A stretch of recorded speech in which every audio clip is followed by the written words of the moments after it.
Welcome back to the Comics Aficionados live right here on Thinking Critical YouTube. We've got a pretty quiet week in comic books, but we've got stuff to talk about. There was an issue of The Human Target that people are going to want to hear about. We also got the solicitations for June for DC Comics, so we got some Dark Crisis thoughts to be had.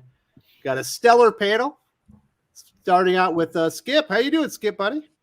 Oh my gosh, I don't know which way is up right now, but I'm going to start talking about comics with you people. So here we go. You people? Wow. You people. Wow. What the fuck do you mean by you people? Yeah, is it because we're white?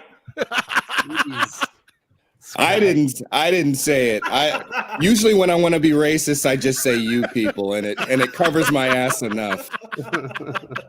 At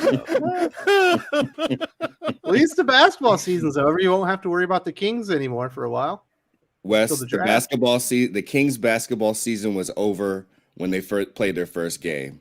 Yeah, but you got a podcast. You got to cover it. Yeah. You still got a couple more weeks of the regular season. It doesn't matter, but Doc, I'm retired. Okay. I'm retired. He's out of the game. All right. Well, there you go. We heard it right here. Who else we got? We got Joshua Williamson, straight from DC Comics, obviously the author of DC Dark Crisis. What's up, Josh? I'm good. You know, I decided that I'm going to get ahead of DC, and before they completely spoil my event, I'm just going to spoil everything. I'm going to spoil my Batman ending. I'm going to spoil Dark Crisis. Just like, fuck everyone. I'm getting out of the way. I'm doing it. Fuck everyone does seem like the 2022 DC author. Yes. Kidding. Hopefully you know that I'm not Josh Williamson, but according to Wes, I am. It happens, man. There for a week I couldn't stop calling you Drew and Drew Josh because of Jerome. Because of you people. Because of you people. All you white people look alike. I mean, we've all been there, so. We've also got award. God damn it, Doc! You're always the one that has too much fun, aren't you? Yes. All right, we've also got Doc. He's been here the longest. What's up, Doc? A 2-letter word indicating direction, sir. Well, there you go. You people? You peoples are up. We've also got award-winning comic book editor, writer Joe Corallo. What's up, Joe? No video today. The internet's not working. I don't know. It seemed to be fine, and then I froze in a very sort of awkward-looking moment, as all do when the camera freezes. I thought it was provocative. Yeah, you know, it was very avant-garde. You know, I could have been hanging in the MoMA. It would have been great, but no, you know, I might give it a shot later. You know, but for now, this works. People get it. Hey, they know what you look like. Last but not least, you got Perch, the most toxic YouTuber in all of YouTube. How you doing, Perch? Well, I'm doing great. I'm tired. I'm jet lagged. I'm glad to be here, and just I need to up that toxic stuff. Too many people are agreeing with me now, so I'm gonna lose it. I'm losing my place. So when he called you a lecherous drunk, I get the drunk part, but That's when fair. he said lecherous, I mean, like, doesn't that mean like titillating or something like that? no, I mean, I think it just means constantly horny. So, I mean, yeah, it's fair. I never really got that impression of your channel. Are you always like talking about boobs or something? I mean, occasionally. I mean, I put out 2,000 videos, and 2 of them are about boobs. I don't know what that hatred for Arby's is somehow lecherous. One train Matt, one train Bruce. Josh Williamson, you were the Batman writer. What do you think? Who gets this one, Elektra or Lady Shiva? Well, as the official spokesperson for DC on this panel, I have to say Lady Shiva. All right, Doc, you're the Marvel aficionado. Jump in here. Tell him he's stupid. Actually, I have to go with Lady Shiva too. Yeah. I got to go with Lady Shiva. Yeah, she's definitely the better fighter of the two, and it's Lady Shiva. Yeah, I'm so damn tired of Elektra. I'm going Lady Shiva too. Go to sleep. Look, if Elektra was so great, she wouldn't die all the time. There we go. Exactly. This is true. Can't be a good fighter. She dies as much as Kenny on South Park. Yeah. It's kind of true. Thank you very much, Delayed Kramer. That one was a wash. It's just Lady Shiva would have her way with her, apparently. Well, Have her way. See, you're the lecherous channel now. I'm not a. I'm a lecherous smartass, apparently. Ooh. Let's talk about DC's continuity. And I'm going to send this one over to Perch because you're the most in the know guy in the industry that I personally know. What? I'm going to need you to explain this to me like I'm a 2-year-old. I'm told that DC's Dark Crisis is very important to the future of DC Comics. But after the Justice League die and Dark Crisis begins, the characters are still going to be flying around in their solo books and being heroes there, except for Flash, which will tie in, and then another like one shot from Megan Fitzmartin, which makes me think that Dark Crisis isn't that important. But it's supposed to be the most important thing. What are they going to do? Are they just going to like quit all the stuff we're reading right now and then jump ahead when Dark Crisis is over? Yes. So here's the boring answer. So Dark Crisis is set slightly in the future from whatever is going on, or maybe not. Maybe some of the titles you're reading now are set slightly in the future and you just don't know it. But Dark Crisis will begin with the Justice League, dying or being taken off the table, and it will end with the Justice League making a triumphant return. And so your comics that you're reading right now all make sense. Dark Crisis will happen at some point just after what you're currently reading in the solo titles. And then don't worry, the next month of those solo titles will skip ahead to right after Dark Crisis, and many won't reference it at all, and it'll all be fine. Yeah. Joshua Williamson, you better answer this. Is that really what's happening? yes.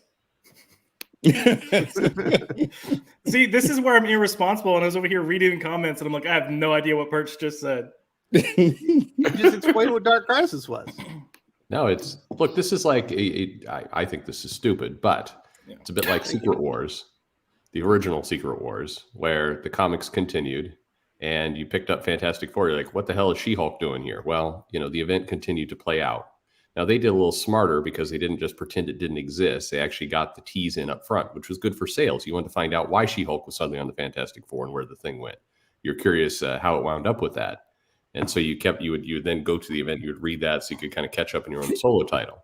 This is kind of the opposite of that. We're just going to kind of ignore it's happening while it's going on the solo titles, and then you get the event. So, this is a linear verse.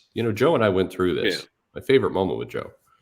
Yeah, no, it was great. I mean, this really sounds like you're exploiting the linear verse while also utilizing elements of the omniverse to create some sort of, verse logic, I guess.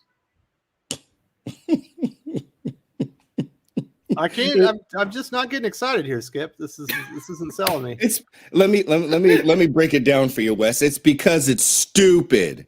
That's why you're not getting excited. Oh my goodness! Wow, Josh, wow. I can't be offending you. You're missing the U and the A, so you're not actually him. Josh Williamson, everybody. It's stupid, and I am a person who has learned. I've given up on Marvel and DC continuity. To me, like, I don't even really care anymore. I hope I'm just not drinking the Kool-Aid anymore. I just hope the people who are out there who are buying those books are finding interesting stories within whatever series that they are reading. I hope that for you, because I love comics. Comic fans and lovers are my people, and I don't want y'all to be getting gypped. But you gotta change your expectations if you think that these people give that much damn about a continuity. They don't give a damn about continuity more than selling you on some series where they're killing off people that they know that you keep in your heart box. As long as they can do that and then pull the money out of your wallet while they're wrenching your heart with the other hand, then they don't give a damn. So I would just lower your expectations. But yeah, this is the second that I watched the video, Wes, and you said that this happened somewhere in the future. I was just like, they just gave up. They just gave up. It was just so ridiculous to me. I just giggled like a little schoolgirl for the rest of the damn video. It's so damn stupid. Well, if you think about it, I mean, they're just doing what they always do. The difference in this case is they're not pretending during the event that everything's not going to return back to normal. They're just not bothering with that part. So we have lots of these events. It's going to shake the universe to its very core, and everything's going to be different. And oh my God, this shocking death. I mean, if you remember Fear itself, they kill off Bucky in like the first issue. By the last issue, they had revealed he was not dead. I mean, they brought them back to life even during the course of the event, and that's what we do. But while the event's going on, they kind of pretend with the other titles that some of this matters.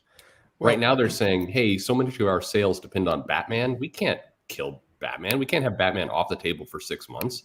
So we're just gonna. It's just a different point in time. It's all good." These publishers don't even bother to keep up their continuity within their same issue. They just don't care anymore. I mean, do we really expect them to keep it across like multiple books? That's almost fucking laughable at this point. They can't even keep it.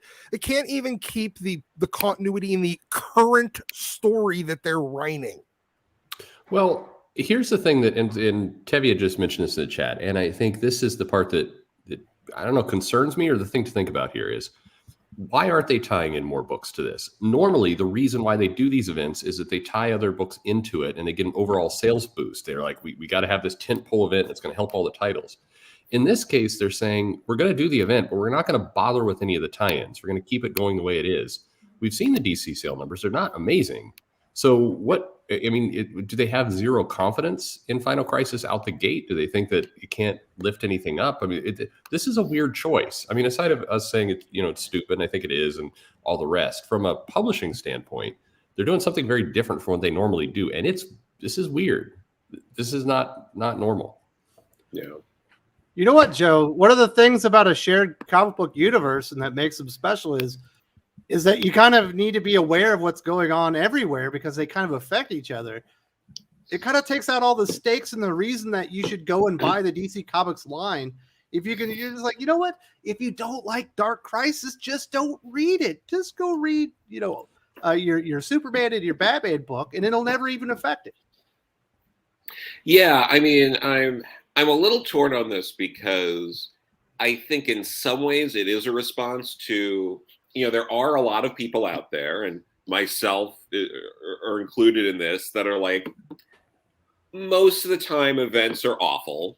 So I don't want my book involved in this event. I just want to read my book. I don't want, like 3 or 4 issues of like Nightwing having to stop everything he was doing that he was so dedicated on to fight in some tournament or whatever the hell it is in a lot of these events. So I feel like it's a way to try to bridge that gap and be like, okay, you don't have to stop. And the creatives working on the books don't have to worry about tying into the event, but we got to have the event. And I feel like it's a bad idea. I feel like it's kind of a solution that just makes everyone upset. But I understand the logic that got us here. Well, I agree with you, by the way. I think, and we have to be honest, if we're being honest, including the people in the chat, we have to be honest to ourselves. We've made those comments before. We hate that these events show up and they interfere with everything.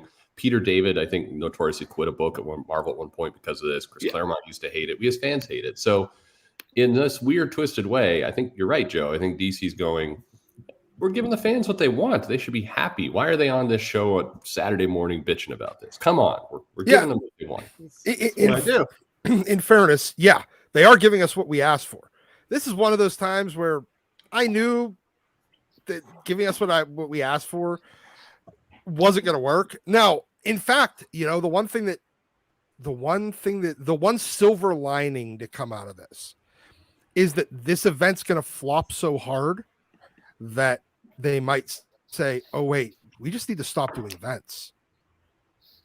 I don't think they're going to say that, but it is going to flop harder than the giant Blue Man and Watchman's dick. You know what I mean? It's just like whoosh. You know what I'm saying?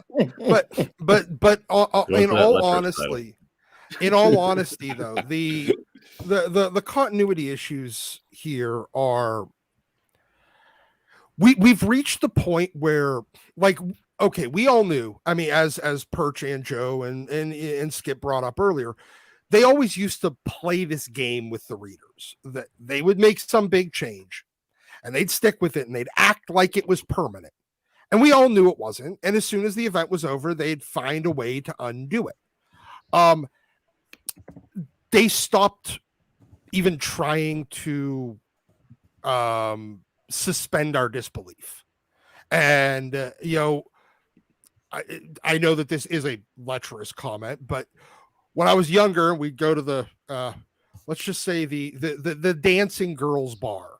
After a while, they stopped attempting to part us with our money by making you believe that they are actually interested in you, and they just sit there and watch the TV over your head.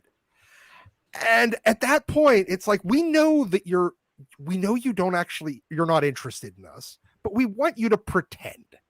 We want you to, and it's like the same thing with the publisher. We want them to pretend here that they are actually serious. They're not even pretending anymore, though. Doc depressing everyone with the most miserable strip club. Doc still goes to the strip club every Saturday for I have not been to the strip club in like 5 years. 3 weeks max. You gotta go to a better one. That sounds terrible. Yeah, and if you go to the all you can eat buffet type strip bars, don't, even if it's under a heat lamp, don't mess with shellfish if it's been out for a while. It's only $6 here this morning. That's a good deal. But seriously, are you gonna eat crab legs and titties for $6? You can't say no to that. But serious, go out there, like, come on, comic industry, fucking lie to us, really, please. Like, at least pretend like you give a shit. All we want is for Williamson and Tinian to pretend they're interested in what we have to say while they're slapping their tits in our face. Well, that's also possible, yeah. But Perch, this whole like arbitrary moment in the future, it's like, are they doing Future State again? Didn't we already jump to an arbitrary moment in the future where there was a new Justice League and stuff? Well, I mean, but this is like, so keep in mind that, per linear verse rules, like 1 year equals like 20 seconds, or I mean, I have no idea exactly the time scale. So this is just right around the corner. And really, I think what Joe said is correct. They do believe they're giving us what they want, what we want. They're just saying, hey, events are happening all the time. Every day something is going on. You're reading this adventure in Nightwing, that's Wednesday. Dark Crisis on Thursday. And then Friday will be, Dark Crisis 2. I don't know. So just don't worry about it. You want your stories. This is them saying you're getting your cake and you're eating it too. And the problem we're saying is that, but you trained us for the last 20 years to believe that events have consequences. And it feels like you're not even putting on that disguise this time. And you're just rolling out a story.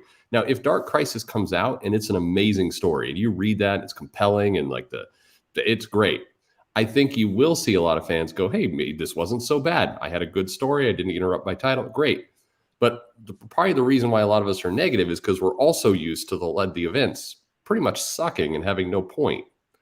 And so that's, I think, what we're in for is like, oh, the Justice League dies, the new kids show up, they have some kind of adventure, the villains are defeated, there's some kind of shocking death that gets unwound about a year ago, the heroes come back, and meanwhile, Batman's, dancing with Catwoman. I mean, like, none of that gets you excited that anything major is happening. Absolutely. We do have a few super chats we'll get to here right now before we get back to the topic. We've got Darth Bobcat. Mr. Williamson, what does Jim Lee do all day? He clearly is neither creative or a chief. My money is on macrame? Macrame. Okay, macrame. Well, come on, Williamson. Tell us what he does. Well, unfortunately, if you listen to the rumors that are coming from inside the office, it's a lot of just crying in bathroom stalls. And then using those tears for something that, we're not going to talk about because I have an HR department. Look, I think that's to look at this seriously. I think that's one of the problems here is there doesn't seem to be a clear voice guiding DC. And I think even Marvel in some ways too, but especially DC in this moment. And that's what's lacking. And I think when you try to do this whole free reign of like, okay, cool, we're not going to tie everything together. We're going to let you tell your story. You don't get the small little nuggets that help kind of make and take these books from good to great. And it doesn't challenge the writers. I think it just lets the writers kind of go ad hoc with what they want to do. And sometimes when you're faced with a challenge, you write a better story. Well, there are plenty of small little nuggets, I think, in here. Yeah, we got Yara Flora, we got JoJo Mullins. We got a lot of nuggets in this story. Nuggets. My goodness. We got Common Sense. Dark Crisis should be in a different continuity then. New 52, Earth 2 did something similar to their Trinity Heroes and Justice League Legacy as well. I mean, it kind of does. I was going to say it kind of Yeah. does feel like an Elseworld. Is everything Elseworlds nowadays? Well, I mean, everything is and nothing is. Like, you know, we're going to talk about the human target in a little bit. Is that in continuity or not? Who knows? Yeah. You know, it all matters, but maybe none of it matters, and maybe it just matters when they want it to matter. And I think. Look, I mentioned it earlier. I think Marvel did it right with Secret Wars in the 80s in that they didn't want to interrupt the titles and they didn't interrupt the sales, but they just did it in the opposite order. I do think the tease, because comic readers do tend to get baited by that, of saying, hey, things seem slightly different. As long as you don't go nuts with it, it can be a good hook. And you can then not have to worry about, figuring out what to do with Batman for 6 months while he's supposedly dead. You can just have, Batman. You don't even do anything major. You have Batman walking around like, man, that was some pretty hairy shit. That one moment that I'll never forget. And you're like, oh, I wonder what that moment is. I mean, I don't anybody will care, but still, there's things you can do to hype interest. It's, maybe somebody said in the chat better. It's event fatigue. I mean, there's just been so many events and so little consequences that even if this is great, and it may be, we don't believe it. Agreed. Yeah, and you're only a couple of years, less than 2 years away from Dark Knight's Death Metal, which was the last Crisis. So they're coming hot and heavy these days. We got Darth Bobcat. Do you give a child candy every time they ask? Doc, don't answer that question. Joe, should DC and Marvel be listening to us? Just because we asked for this didn't mean we wanted it. They need to listen to a certain extent. I'd be interested if this is the overall consensus, but it seems to be like when I've been in shops and talked to people, no one's excited for this. No one's been really excited for events, even Dark Reign, which not Dark Reign, the stupid thing that's happening now at Marvel. Devil's Reign. Devil's Reign, yeah. When they keep doing the same event names and swapping titles and words, it's a lot. But yeah, so you have Devil's Reign going on. And even though I think all of us have said, stuff along the lines like it's pretty good or it's better than we expected.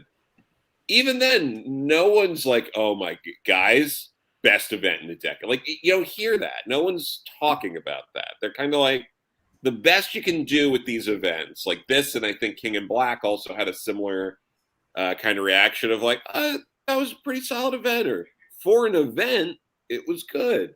And that's bad. That's a bad thing overall. And it really needs to stop to some extent, but it's like, maybe you could do something where you have an event going on and then maybe, and this is crazy talk, but maybe have the books, if they're going to still keep going, have something happen in the past with an old creative team and use that opportunity for like, oh, we're going to use this to have 6 months of, maybe, Michelini or something back on like Spider-Man and fill in some gaps there. So that way we're not going to spoil what happens in the event, but we still have a book coming out consistently with a popular character we don't want off the table. Or, and this is just even crazier thought, stop taking the fucking payoff from a story out of that book. Sure. I mean, well, so as I'm listening, go ahead. As I'm listening to this, I've come to the, I just had a thought.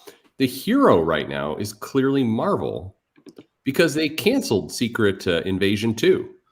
They took an event off the table, so they're the hero of the week.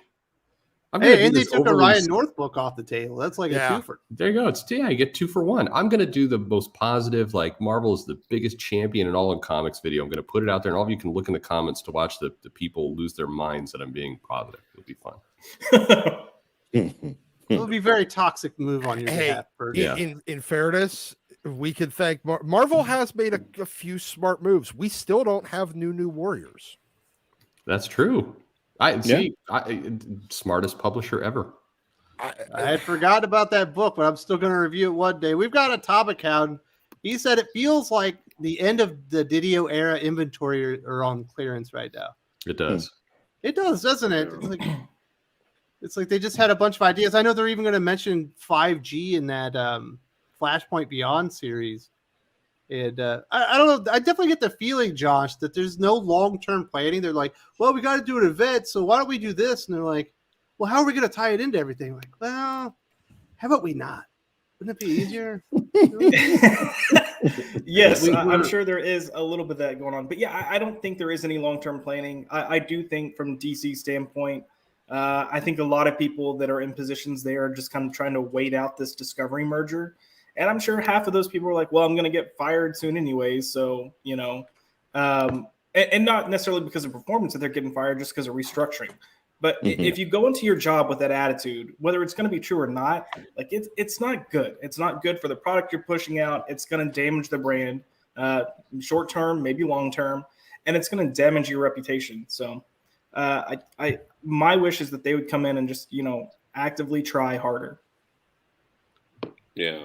I'd also like to throw in that I did read Midas from Ryan North over at Boom Studios, and it was pretty good. So you know, he can do some all right things. Did he attempt any sort of humor? Yeah, no, North outside of Marvel, I think is a dramatic improvement. Yeah, you know what? Midas is. I read his dinosaur comics; they were fucking atrocious. Yeah, this was not like it wasn't that like calling him much of a comedy book, but it was there were lighthearted moments in it. But yeah, it was pretty good. Yeah, no, I agree. Yeah, but yes, I'm with Beam Machine here, Perch. The cancellation of New Warriors cost you and I at least $20. I think Marvel should maybe, you know. Yeah, I feel personally gypped. Yeah. Yeah, I was like, I would have made at least 2 videos off of that thing, and maybe we would have got a live stream. Oh, sure. Money for I mean, you know, you really got to look at the toxic attitude Marvel has had against YouTubers with like not giving Gabby Rivera any more work. I mean, like you look down the line of all their choices, and it's definitely an attack on the fans. In fairness, that was so that they prevented Zach from making a second company out of something that Gabby did. We would have made a publishing company about the revenue of that alone. We got it the big 3. Yeah, just pull up our money off of our Gabby Rivera funds in New Warriors opportunities. Absolutely. But yeah, I don't know, Perch. I'm starting to miss Dan Didio. I'm thinking that maybe while I didn't like all of his ideas, it felt like he managed things. Yeah, maybe. I mean, I'm looking for a conclusion. I think that we're supposed to get the Discovery impacts are supposed to hit mid-April to mid-May sometime. So we're 30 to 60 days away from finally getting to some level of resolution with all this stuff. And I think the company feels like it's in a holding pattern, and that's how it comes across to readers. So it's just nobody wants to extend themselves too far out. No, creators that are there not getting long contracts. So I mean, just everything is very temporary getting up to that point. So I'm very anxious to hit that moment, and then we can start to rebuild and see what comes out on the other end, for good or for worse. I would love to get out of this limbo state. Yeah, in a lot of ways, Dan Didio's like Saddam Hussein. Oh wow, that's fair. They were, he was removed, and rightfully so. But the transition's been pretty bumpy. And, yeah. My goodness. I mean, that's one way of looking at it. Video back. Things were better. Well, he's a little bit like Epstein. He had an island. Oh my goodness. Okay, never mind. Okay, all right. Nope. There's the line. Jesus, it's like that guy dared you. What was his name? Figure drawing. He said, "Purchase the great anti-comedian." You get the Epstein joke. Yeah. Does he have a point? I don't know. Sure. Is that figure drawing guy doesn't like you either? I don't think so. Yeah. No, he's always in my comments. He's just always giving me shit. Yeah, I don't know. I just stopped reading them like a couple months ago. I just give him a little heart and move on. Everybody wants to be Mumbles, and there's only one Mumbles. Stop everybody trying to be Mumbles. Mumbles is funny. This guy's like, there he is. Yeah, figure drawing's right there. What's up, figure drawing? Just let Mumbles be Mumbles. You don't all need to be the 2 critics from the Muppets. Come on. See, the Statler thing and is, Waldor. There you go. There it is. I'm tired. see, I don't even bother committing their names to memory. I mean, the fucking chat shits on me all the time. I just don't even bother to remember what they're So do we. doing. You're an idiot, Doc. Well, yeah. I'm a treasure of the entire comic industry. And lecherous. And Runner I'm up. a The most toxic. So apparently electrous means offensively aroused. Guess that's what it means. Oh, okay. Wow. Well, okay, that's fair. I mean, I didn't know everybody was having the same feelings I was about Purchase's show. Yeah. Apparently everybody was getting there. Glad you put it out on the table, Wes. Literally. Got to be honest about my feelings. Perch, my goodness. So lecherous this morning. So what do you think about all this, Doc? You're on the outside looking in. You're the Marvel aficionado guy. You pop in on Batman every once in a while, even though I think you kind of gave up on that stuff. Do you want to see Marvel incorporate some of these continuity ideas that DC's got going in there? No, this is all that this is right now. It's still nothing but DC copying Marvel's homework from 5 years ago. DC right now is that little brother that's taking the same classes you did like 6 years ago with the same teacher that's still using the same curriculum. And you're like, hey, here's the paper that I wrote on the War of 1812. You just fix it and, make some minor modifications. You could turn it back in. That's all it is.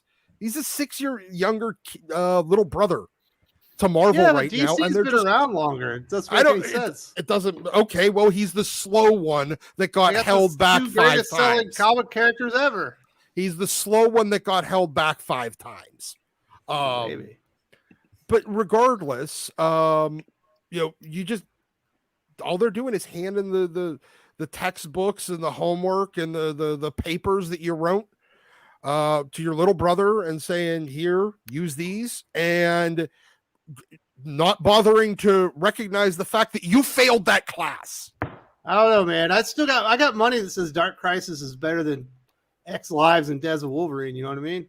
Oh, that thing sucked ass. It's hard not to be. I mean, but at the same time, we did just do a fucking Crisis in not name, in everything but name. We've done 2 in the last 5 years. Well, and Perch, what did you think of X Lives and Death of Wolverine? Did you read it? Yeah, I read it. I mean, it was great, a lot of bullshit to get to Moira as an enemy. She's not an enemy. She's a robot. Well, no, she's going to be their villain. Like I was on the show weeks ago, and I said the conclusion of this is going to be Moira's going to team up with this new Orcus group, and she's going to be this shadowy character, and we'll see her again in like a year and a half doing some shenanigans. But we've already got Nimrod. We've got the Omega Sentinel. We got Doctor. I don't know, that one dude with the weird eye. No, not that guy. Skip knows what I'm talking about. Dr. Nefario or something. None of it matters. No, it's yes, I know who you're talking about, but none of this matters. I mean, who cares? It's X-Men Sex Island. Yeah, Orgy Island. Didn't Fox get a series about this, like Temptation Island? Didn't it get canceled a long time ago? Sure. It was terrible. Joe, what was the 30 Rock show that the parody in a show, Whore Island? Was that it? It was MILF Island. MILF Island. Yeah, that's what this is. Yeah, that's what it is. And this is, but look, so all they're doing is just copying Marvel's homework poorly that already failed once. So no, it's I don't really care. I already saw it fail once. I don't need to watch somebody else fail the same way. So fuck DC and let them make the same mistakes. It's fine. I don't care. Gabriel Hernandez, one of the reviewers for Weird Science of DC Comics, says, a little birdie tells me Williamson is pulling the creators together to make Dark Crisis a success, but he's getting 0% editorial support. Does that surprise you, Joe Corallo? You're an editor. What's wrong with you people? No, I wish that wasn't the case, but clearly, DC's going through it, and there's only so much manpower they have to like, I think this is one of the major problems here, and this affects both companies. They no longer have they don't have the editorial support with enough staff to truly do line-wide events with this many books, but they keep like shedding editorial while publishing more books and doing line-wide events at a higher click, and this is what happens. So I think some of it is not getting that editorial support, but some of it is just like impossible. I don't envy anyone involved in that. Isn't that? But again, that's basically just what Marvel did 6 years ago.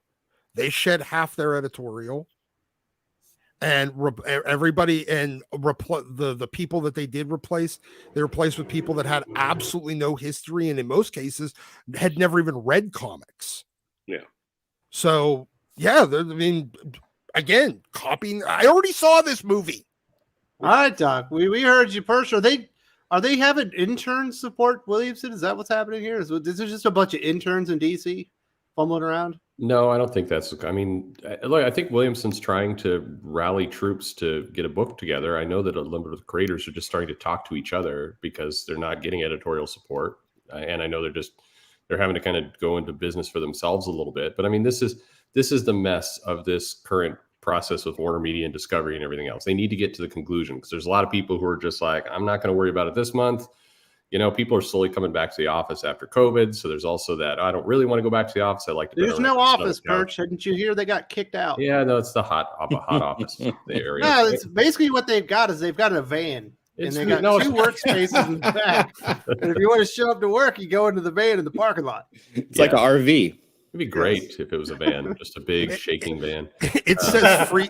It says free candy on the side, and honestly, you'd probably, the people that would fall for that would probably do a better job editorial than the people that they actually have employed to come there.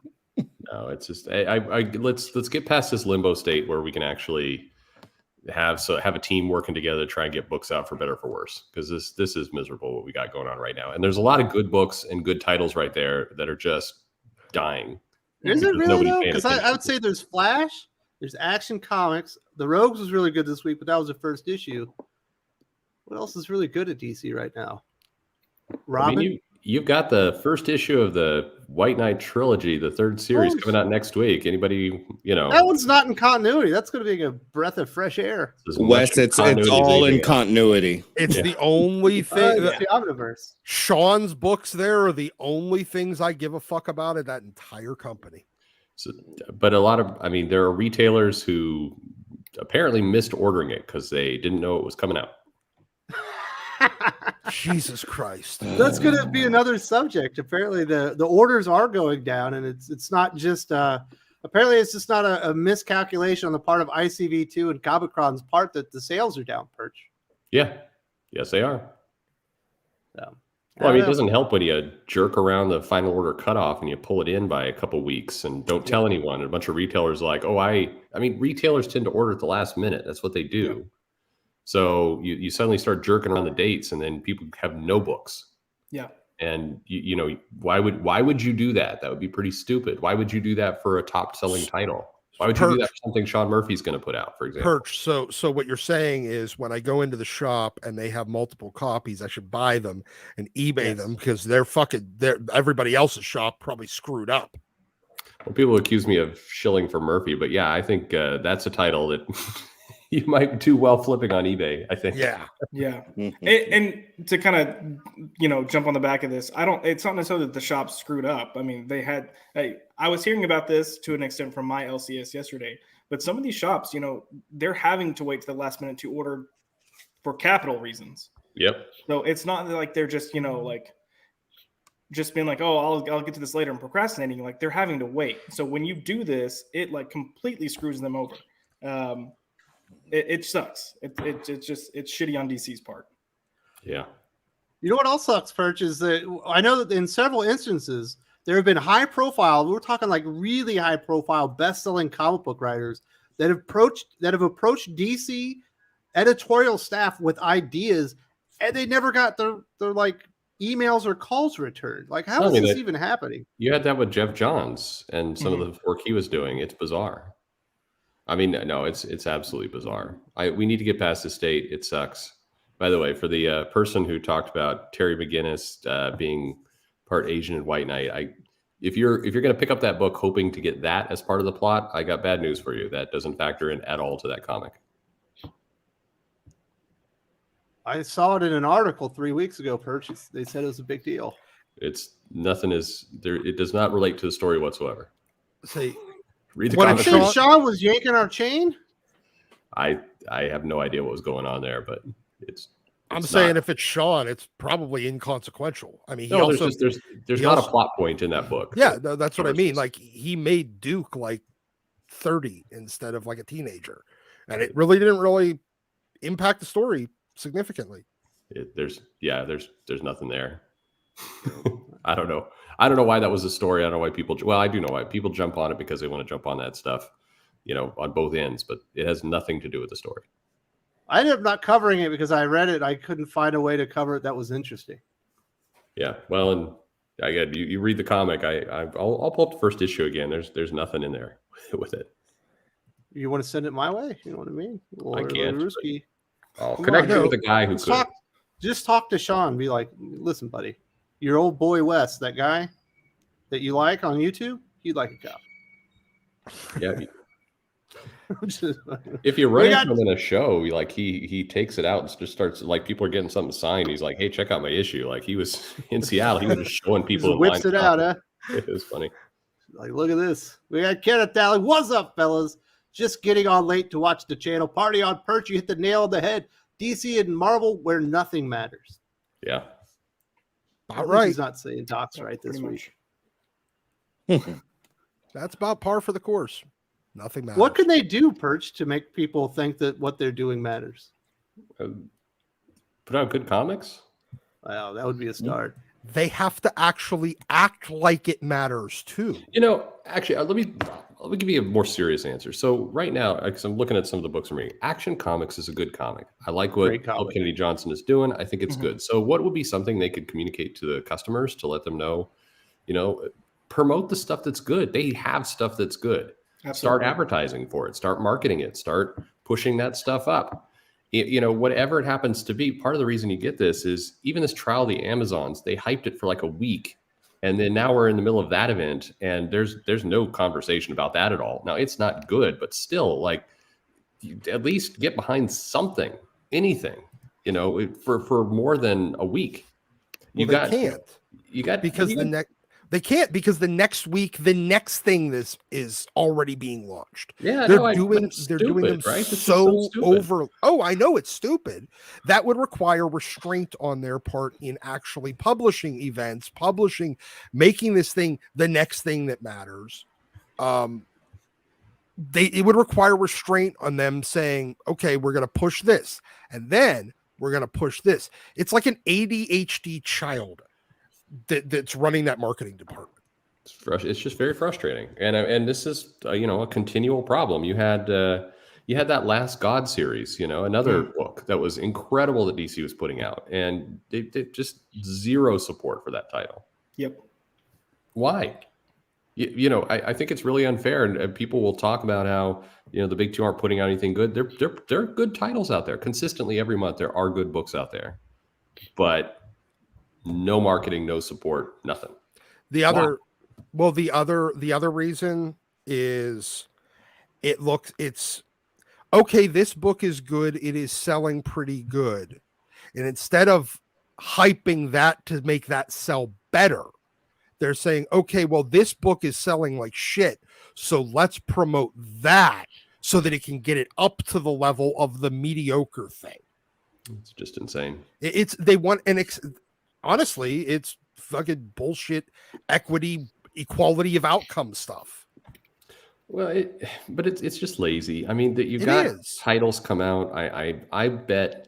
I mean, I have this feeling that if you went to like Marie or you went to some of the heads of DC right now and you said, all right, pop quiz, what comics did you ship this week? I think they would completely fail that test.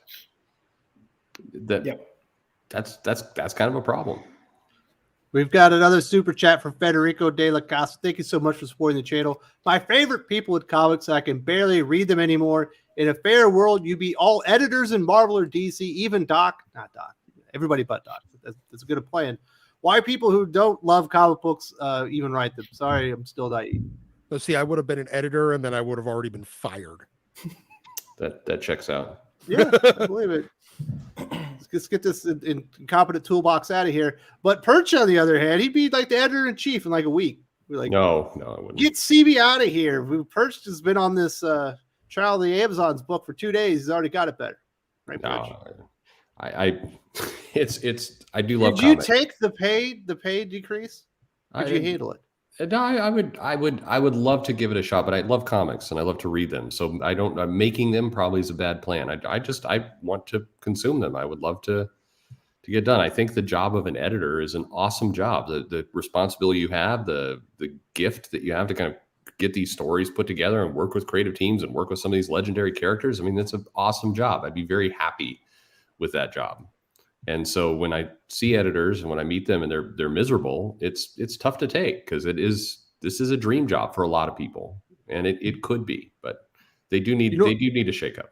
If you like to consume comic books, the best job for you would be a sensitivity reader. There you go.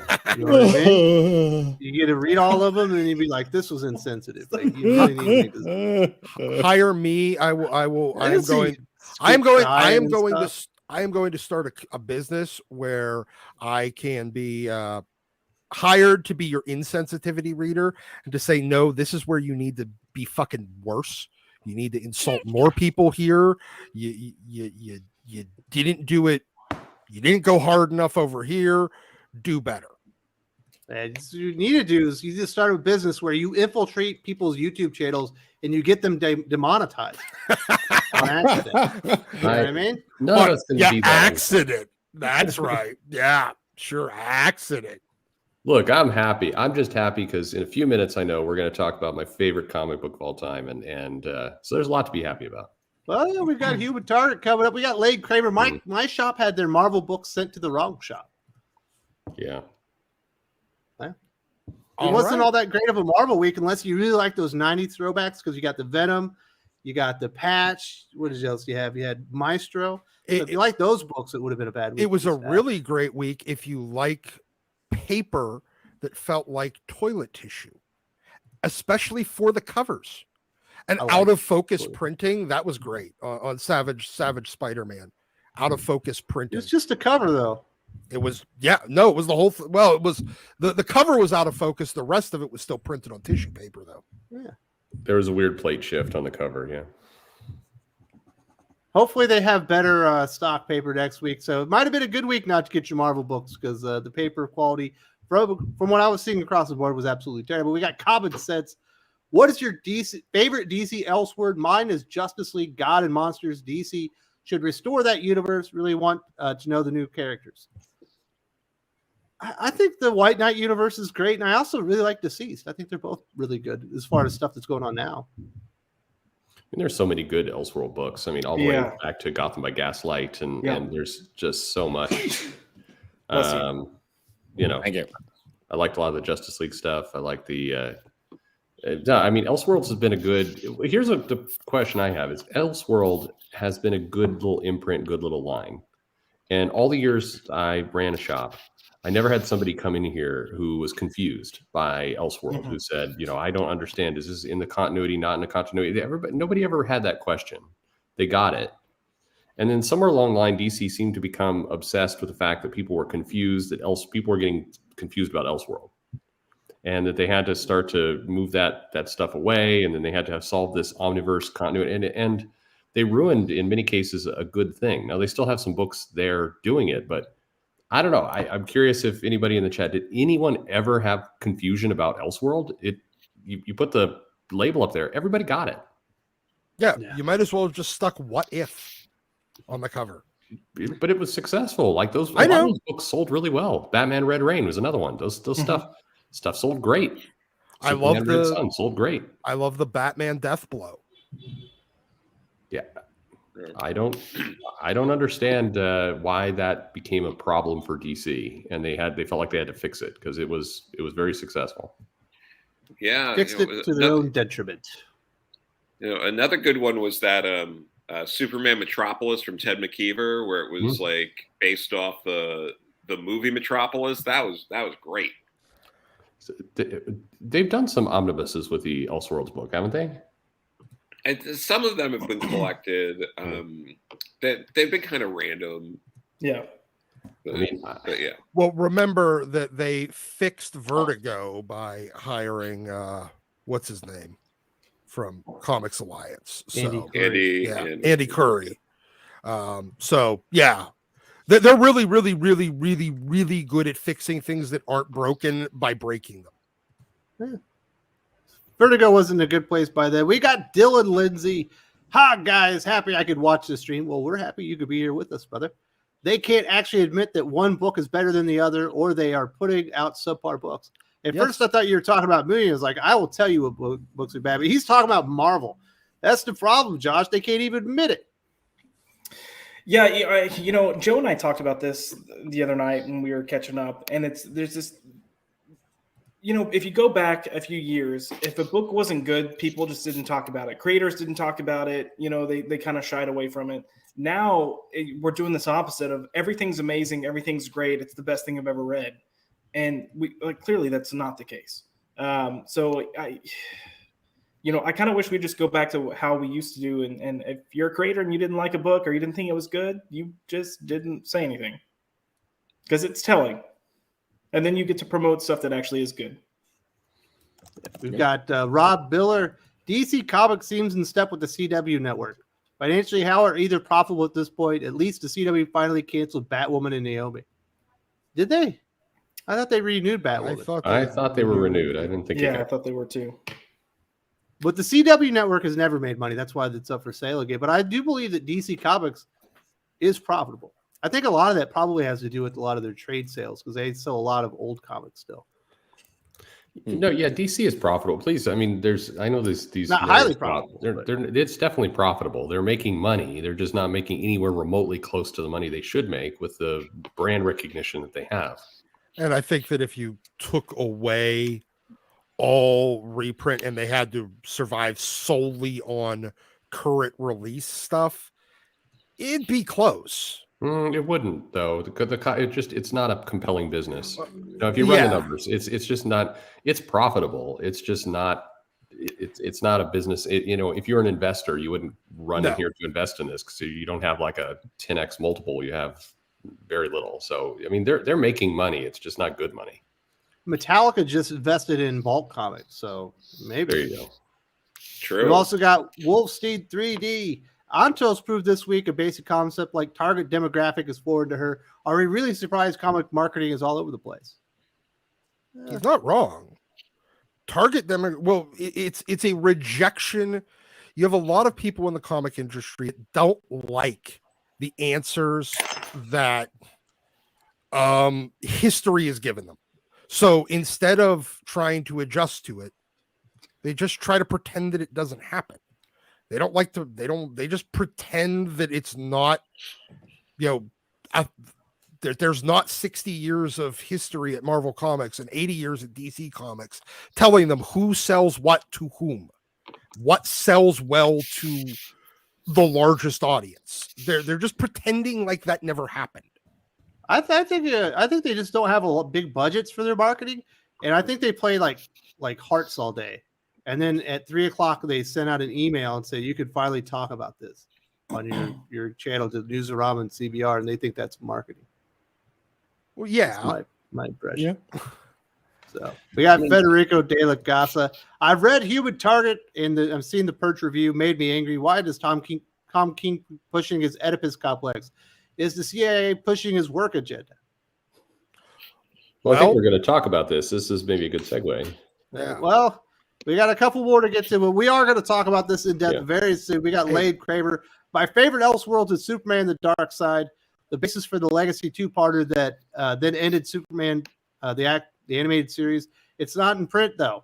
John F. Moore wrote it. There's some great books that are out of print that they could easily put back out that are Elseworlds books. I was going to say, if there's one thing that DC and Marvel are actually doing right now, they're bringing back a lot of things that were out of print and putting them back in print. So cross your fingers and pray to be more. Let's get more out there. Agreed. We got Ideator. It might be time to admit comics are at their new normal. If declining sales aren't a catalyst for making editorial and creative changes, what is? Manga transcends even with without billion-dollar films. What would be the moment, the catalyst for change, Perch? I think distribution. I mean, so it's a complex topic, but in my mind, if there's one thing that would change the current market and the current issue, it's that the comic books need to get more places. If it's going to get more places, it's going to expose more money into the picture. If it exposes more money, then you're going to see certain comics succeed a lot stronger than others, and that's going to force shift. I mean, if there's one thing, it fits our conversation we've been having all morning. Comic books are these publishers are not terribly original. If they feel like something works, they're going to keep cloning it until it's get drugged into the ground. So if you do see a comic book that suddenly gets it to be a financial boom, they're going to all try and copy and replicate that. The problem is the market size that they're playing in is so small, there's no real opportunity for a big boom. There's like right now, if you're going to say, I want to sell a comic that's going to get 400,000 copies out, you're going to have to play with variant covers and gimmicks and promotional tie-ins with, I mean, it's very hard to get there.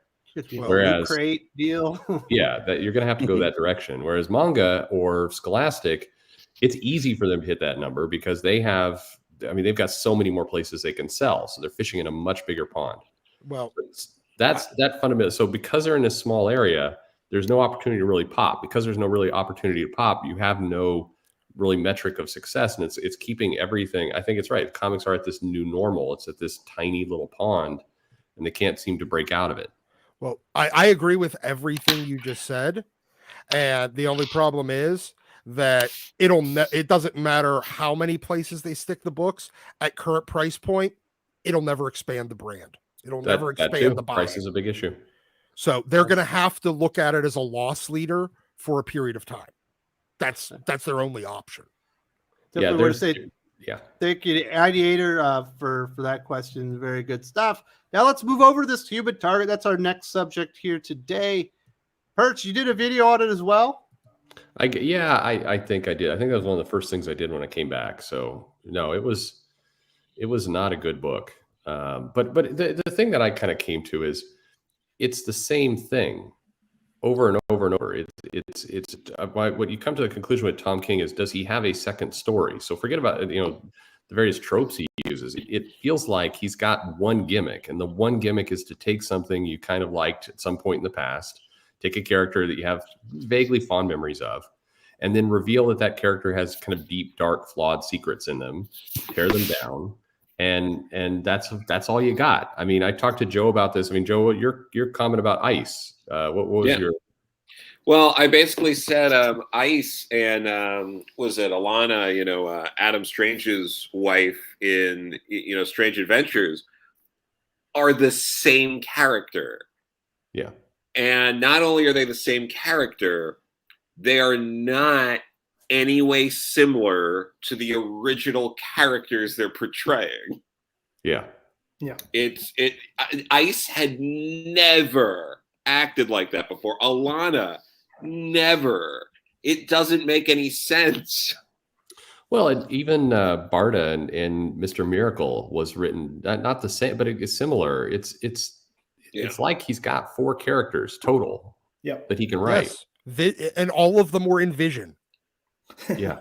But so you start to look at it, and the way I see it is like, look, Tom King has fans. He has people who like kind of his style and his writing and his characters, and cool.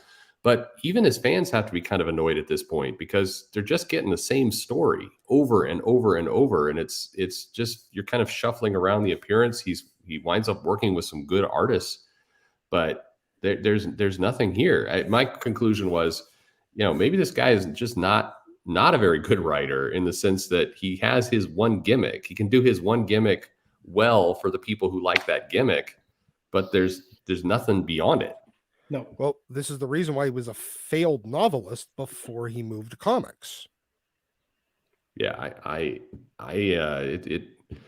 So somebody asks, is it King's issue or is it the editors won't ask him to change? This is King's issue. As a creator, you got to have, sure, the editor should absolutely suggest he does something different or push him to do something different. But at the end of the day, you're the writer, and I'm with Joe. You can't read that and say this, the portrayal of Ice, it has nothing to do with that character. See, here's the thing. At some point, somebody should recognize it by now. He's been doing it long enough. I mean, basic pattern recognition shouldn't be beyond these people, even as dumb as as comic book editors are. Sorry, Joe, I love you. Thank you. Big. Let me rephrase. Big two comic book editors, indie editors, totally different animal. You're much more intelligent and pretty, obviously.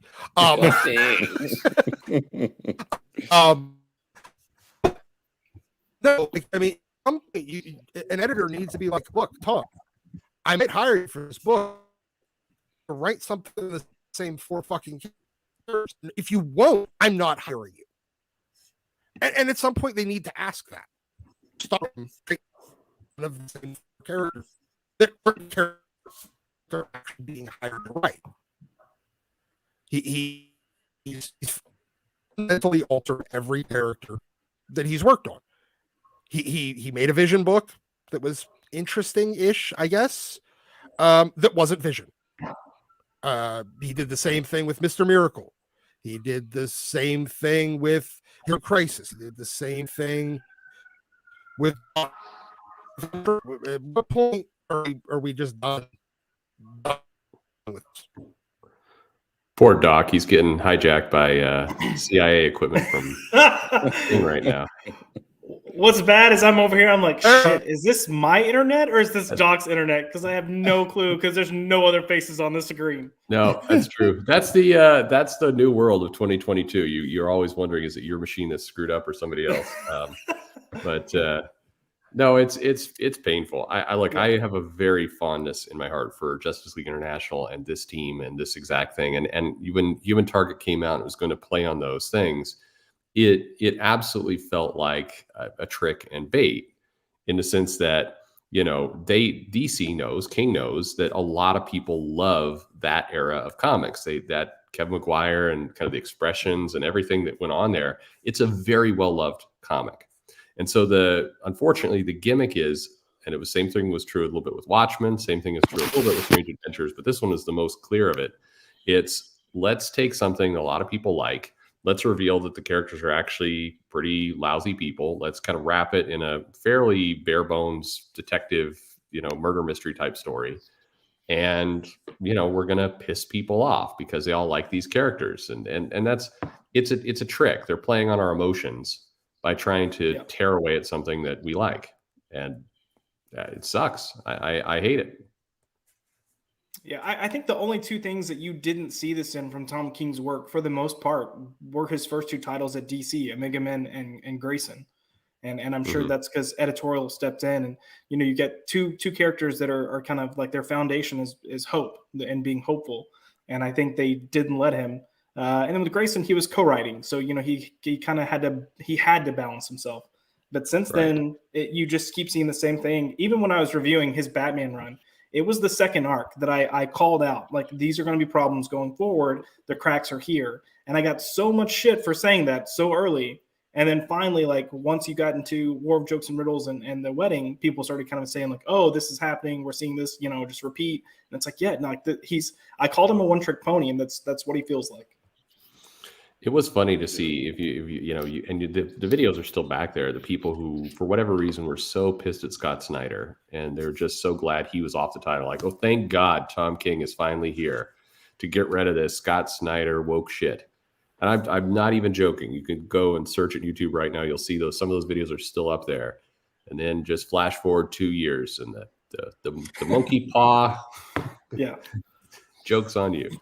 Did Skip get a go in this one? Because he loves the Human Target. He actually like stabbed some dude with like a broken light bulb or something over it. Yeah, I'm not at liberty to speak about that. My legal counsel has not authorized me to speak about such things on publicly recorded forums. But what I will say, maybe even more interesting than that, Maybe I'll talk about that. I'm gonna tell a little story. So I was on OkCupid a few months back, and I saw a fine lady who was in cosplay and stuff, and then had a picture with Tom King, and I'm like, you're kind of cute. I don't think you're my style. I mean, you like Tom King, but I'm gonna let you know I like Tom King. So I sent her a message. I was like, oh, Tom King, like, oh, you like Tom King? And she was like, oh my gosh, you know who Tom King is? Like, most people don't even know. I love his book so much. I'm like, oh yeah, that's cool. I don't really like Tom King, but I just figured, I let you know, that I know who he is. And I'm reading The Human Target right now because a friend that I like on the internet loves Tom King, and I can't stand Tom King. And he's cool with having there you go. He's got the book right there. See, I got the Fournier's cover because I like Fournier's. And then she was just like, oh, you don't really like Tom King? And let's just say I never heard from that kind little lady ever again. But hey, that means I got more time to talk to y'all about Tom King, right? Oh, Tom King, how I love thee. You know what? I'm going to shock everyone even more as much as I can't stand Tom King and his writing. This, to me, after reading I've been reading all 6. This was the smoothest issue to me.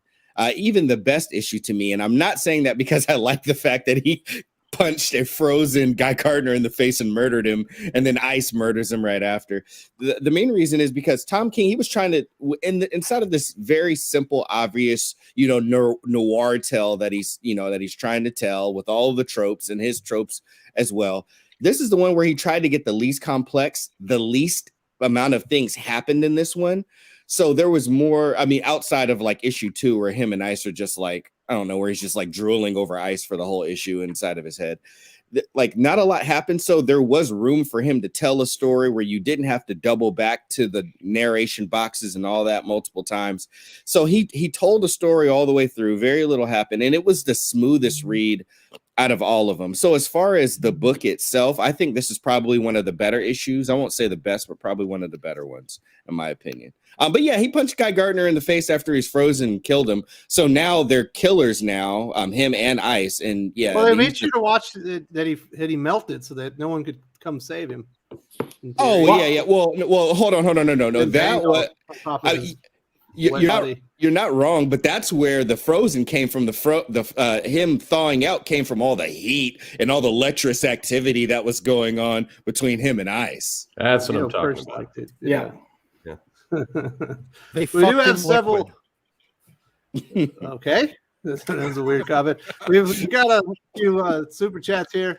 People want to talk about Tom King. Dylan Lindsay, why does DC let Tom King destroy their characters? This money, you, Josh. Yeah. Money. Like people get so bent out of shape when readers and commentators like us say it seems like you don't care, but this is an exact example of why we say things like it seems like you don't care, whether it's the publisher or the writer. We've already said this. Editorial should have stopped this shit long ago. And, I guess it seems like the only person that ever had balls to stand up to Tom King was Mark Doyle, and look what happened. And I guess people just wanted to keep their jobs, so they stopped. True. Perch, what's the chances that they've done something like this? Because the book is on 6-month hiatus.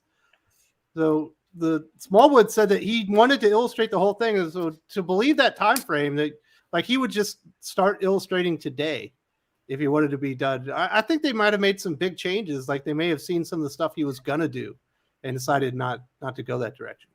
No, I unfortunately I wish, but no. I think it's just getting the schedules in line. I think it's, I know several people in DC who are not getting editors to get back to them in any kind of timely fashion. So scripts are getting hung up.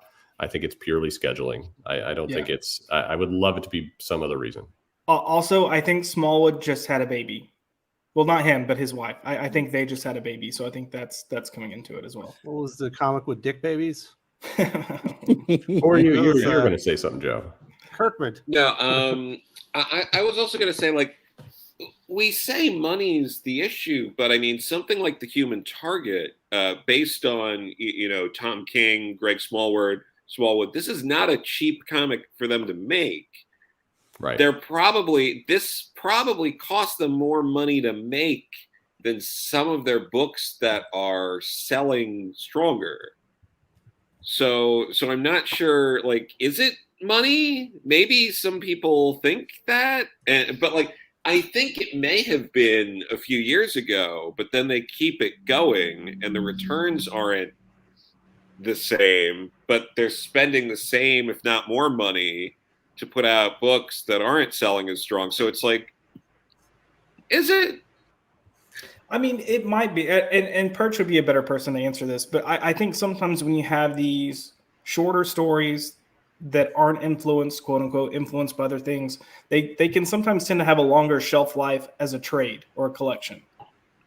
But like, they do sometimes, but the Human Target is gonna have a long shelf life. Supergirl is gonna have a long shelf life. I don't think there's evidence of that. I mean, we've had TV shows for both, so who knows? No, I think that I think it is thinking that doesn't necessarily map out to reality. So I do think there's the thought process of, we put this out as kind of prestige book, it gets collected, it sells, it's kind of evergreen, we need some of those. I think that's the thought process.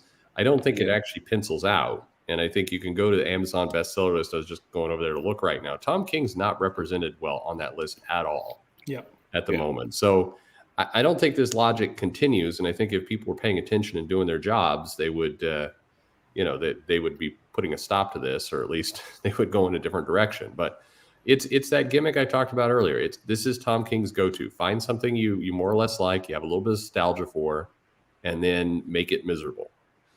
Yeah, and that's it. Your friendly neighborhood banker says, Perch, I loved your deconstruction versus destruction video. Happy to see my favorite Saturday morning show. Weston is amazing friends. Yes, we are the super friends. Perch, that was a great video. People were enjoying your thoughts. Cool. No, I like it. It's not as good as being on this show, but thank you very much. Well, what is? You know what I mean? That's true. You get the chance to be on the aficionados. I'd rather be here. I got turned down like 5 times this week. Did you know, Jimmy, Skip, what did you do to Jimmy? He quit reading comics because of you, apparently. I started showing him ultimately, how bad Bendis was, and I started feeding him better comic books, and I just think it just broke his little comic brain. So he's doing more YouTube stuff now, and I'm happy. I'm happy for him. Wow. Hopefully he comes back. We got Common Sense. Using ice, Human Target doesn't work. It's Hero Kills Another Rogue works because it's Leonard's last and final heist over 10 years. His old code of honor might have got Boomerang and Wizard killed. What do you think about that one, Joe?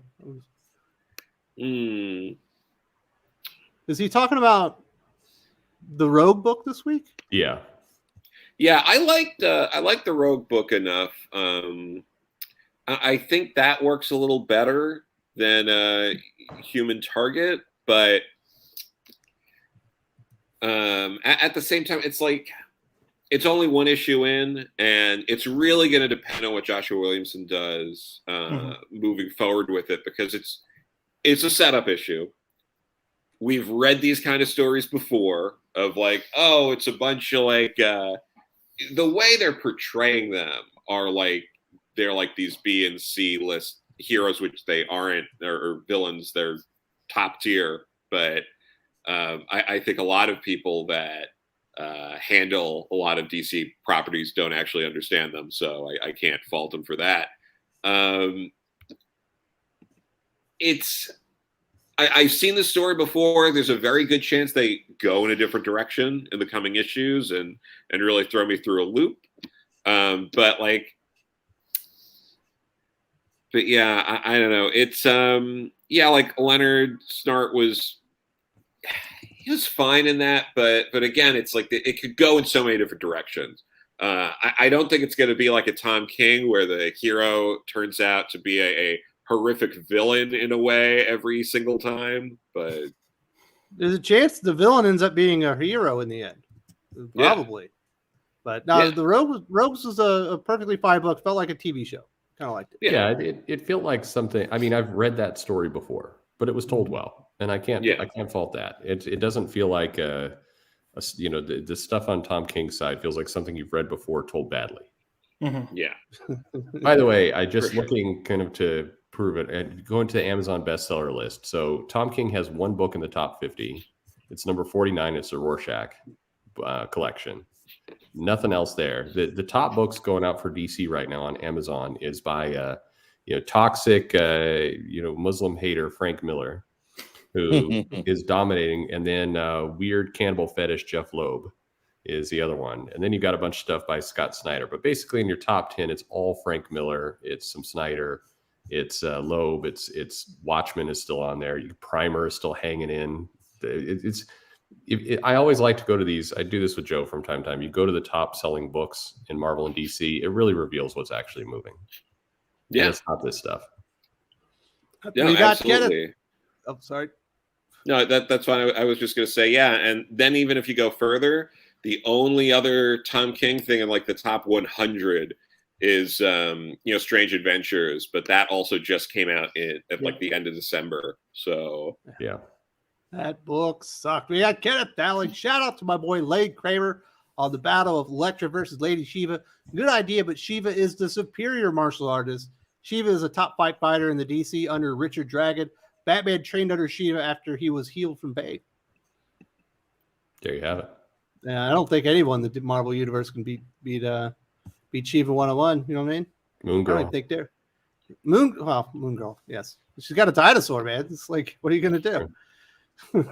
Dark Yep. Bobcat. Tom King's target: human joy, 100% kill rate. Pretty much. Truth.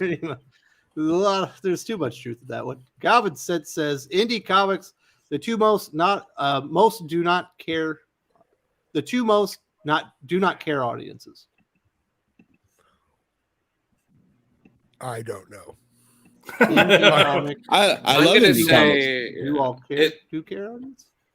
I guess it's like most in the big two don't care about or the indie comics people care more about the audience. I guess not all, but Well, I imagine they do because they own the characters and the IP, and if they destroy them, they're kind of destroying something that they own. Yeah. It's easy to go to Marvel or DC and break someone else's stuff. Yep. See that happening. We got Common Sense once again. I'm not happy nor excited about Tom King's Danger Street. King gonna do the same to Creeper, Dr. Fate, and the rest. It's gonna be 12 issues of pain. Absolutely. They're going to clown on those characters. Well, Warlord's in that comic too, right? yeah. Oh, then he's Warlord's definitely supposed to gonna- be- And Warlord's supposed to be portrayed as like a kind of dopey glory hound who's desperate for attention, I hear, or It'll be another But the- commentary on toxic masculinity. But the idea is, unfortunately, and you hear this all the time when creators take on characters like these, is their attitude isn't, I want to do something, with the character to like move the story of this character forward, or I was such a big fan of this character. What you find from a lot of creators at the big two is they will refer to this stuff as, I'm looking through characters that just haven't been used for a while, so that way I can do whatever I want with them. Mm-hmm. And that attitude is perpetuated all up and down the chain. And like, no one is going like, oh, well, I want to use the Creeper because I really like what, is set up with like, Ditko and creators like that. And I want to do something to move the character forward. It's like, no one knows who the Creeper is, so I can do whatever I want. And it's just awful, but it's also part of that like ingrained cultural knowledge of comics, so it's hard to break through that and get people to knock it off. Well, that's what happens when you keep hiring people that don't know comics to write comics. Sure. We've also got the Doctor. He says, like the smash button. Absolutely. You want to tear that smash button up. I think we're sitting on about 110 right now. We've got well over 250 live viewers. So go like the smash button. Give it a go, like Doc in the old script club 3 weeks ago. smack that like button like Hank. It's like Doc hitting that crab, all you can eat crab leg buffet at the script club. Absolutely. Ooh. Federico De La Casa. Okay, money, but Tom King make them earn so much to justify it. He's got Obviously, an audience. He does have an audience. I think we kind of ended up covering that one on the last one, but I don't know. We'll see. He has been able to sell certain characters better than you would have expected. Strange Adventures definitely started out better than you probably would have imagined. We've got Exploding Pretty. Did Guy's Ring recognize that he died and go off to find another user? I don't get the impression that is something that can be just turned off. I think I didn't see that, the Joe. ring too. Yeah, that was my biggest continuity issue for sure. I was like, how did he get another ring back? And then I was like, this is a Tom King book that I'm not reading because I actually want to. So I'm not even going to go through the mental struggle of trying to justify it. Next page. Okay. Oh, he's dead. Guy's dead. All right. Like that was how. Yeah. Again, the whole book, particularly this issue, really felt like Tom King had a genuinely interesting story to tell. Unfortunately, he was just using whatever characters he could and forced them into a good story, but in a way using already established characters to make it make absolutely no sense. Yeah. Mm-hmm. It seems like a lot of writers are kind of doing that, though. I mean, he seems to be the most egregious, but yeah, a lot of writers. I was going to say a lot of writers are coming to the table with the story they want to tell, and they're actually getting an opportunity because they're probably not the best writers, and DC and Marvel are trying to be cheap. So here's an opportunity. So they're like, yeah, let me knock it out of the park, and then they do it, like you said, with established characters, and it doesn't make sense. Yeah, but that's the thing. It's like the writing and all that. Like it's actually like the writing itself is fine. It's solid. I love like neo-noir kind of things. If this was its own thing, if this was like Ed Brubaker doing his thing at like Image, like the story of this like guy back with this like girl and like he got poisoned and he doesn't know who did it, and like they work together and they kill this guy. It's like that's an interesting story. Yeah. It's because he's slotting in these different characters that makes it awful. Yep. But the story itself is fine. Yeah. The premise, I mean, I know how this story is going to end. He's using a very basic old noir trope. I know how it's going to end. It's just that the most. I won't go too far in because it would take up more time of the show. But yes, ice is definitely a part of it. But even with fire and ice are together, and ice is trying to protect fire, and now fire's got to protect ice. And Chris is going to find out, but he told Ice, he's falling in love with her, and then ultimately he's not going to disclose the information. He's going to allow himself to die without disclosing the information to protect their love, and they're going to go off into the sunset. It's a very basic noir type of trope type thing that he's going to do. But the thing is, it's the characters that he's doing it with. We're so used to what they're actually characterized as, and he's being allowed to use these characters to tell his story, not a story that they would actually act like this in. And that's partially what's so offensive and what's so off. But thank God for Greg Smallwood's art. He is really doing some of his best work in this book. Goodness gracious. It's really nice. And the eyes look normal too, so that's good. Yeah, there's always not the ice, but the eyes. Yes, the eyes. Yeah. Darth Bobcat says, "Wait, is Tom King's Supergirl still happening? Everyone on YouTube reviewed one issue and dropped it." Yes, I think it actually ended. Yes, last month was the last issue.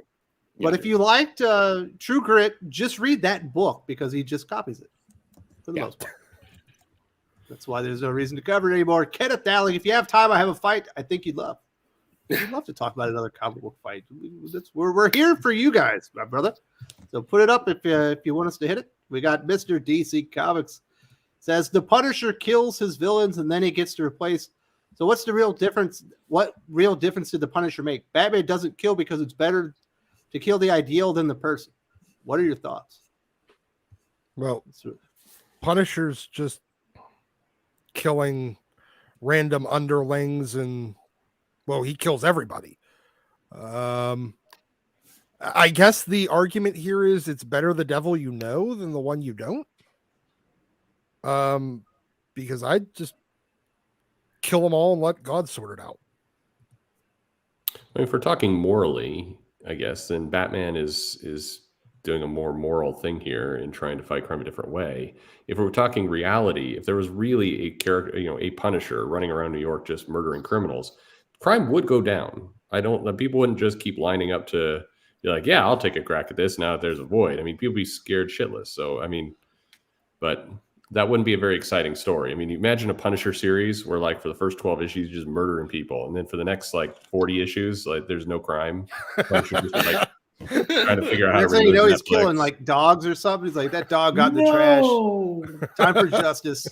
The next 40 issues is Punisher at Doc's strip joint, just sitting there Yeah, getting frustrated killing because crab this was legs. on TV. Yeah. Guys, we Yeah. already know based on the swimsuit issues, he just be on a beach with his little mankini with a Yeah. skull on his junk. Yeah, his skull thong, Yeah.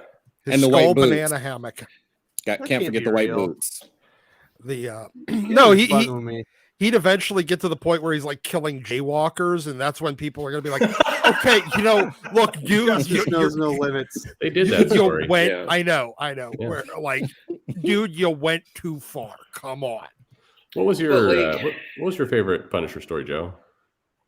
Oh, I don't know. I love like mostly the older stuff, like with when Punisher was an amazing Spider-Man and would keep coming back, or like just like I recently reread like the Carl Potts, Jim Lee stuff. That was really good stuff. The War Journal, like the early issues of that, like the first 7 or so, and that's all really good stuff. I've been meaning to, because I still haven't read Return to Big Nothing, and I know you had recommended that. God, I love that so book. I still have to read Yeah. that one. That was such a good show, good book. I love Kitchen Yeah. Irish. Okay. Yeah.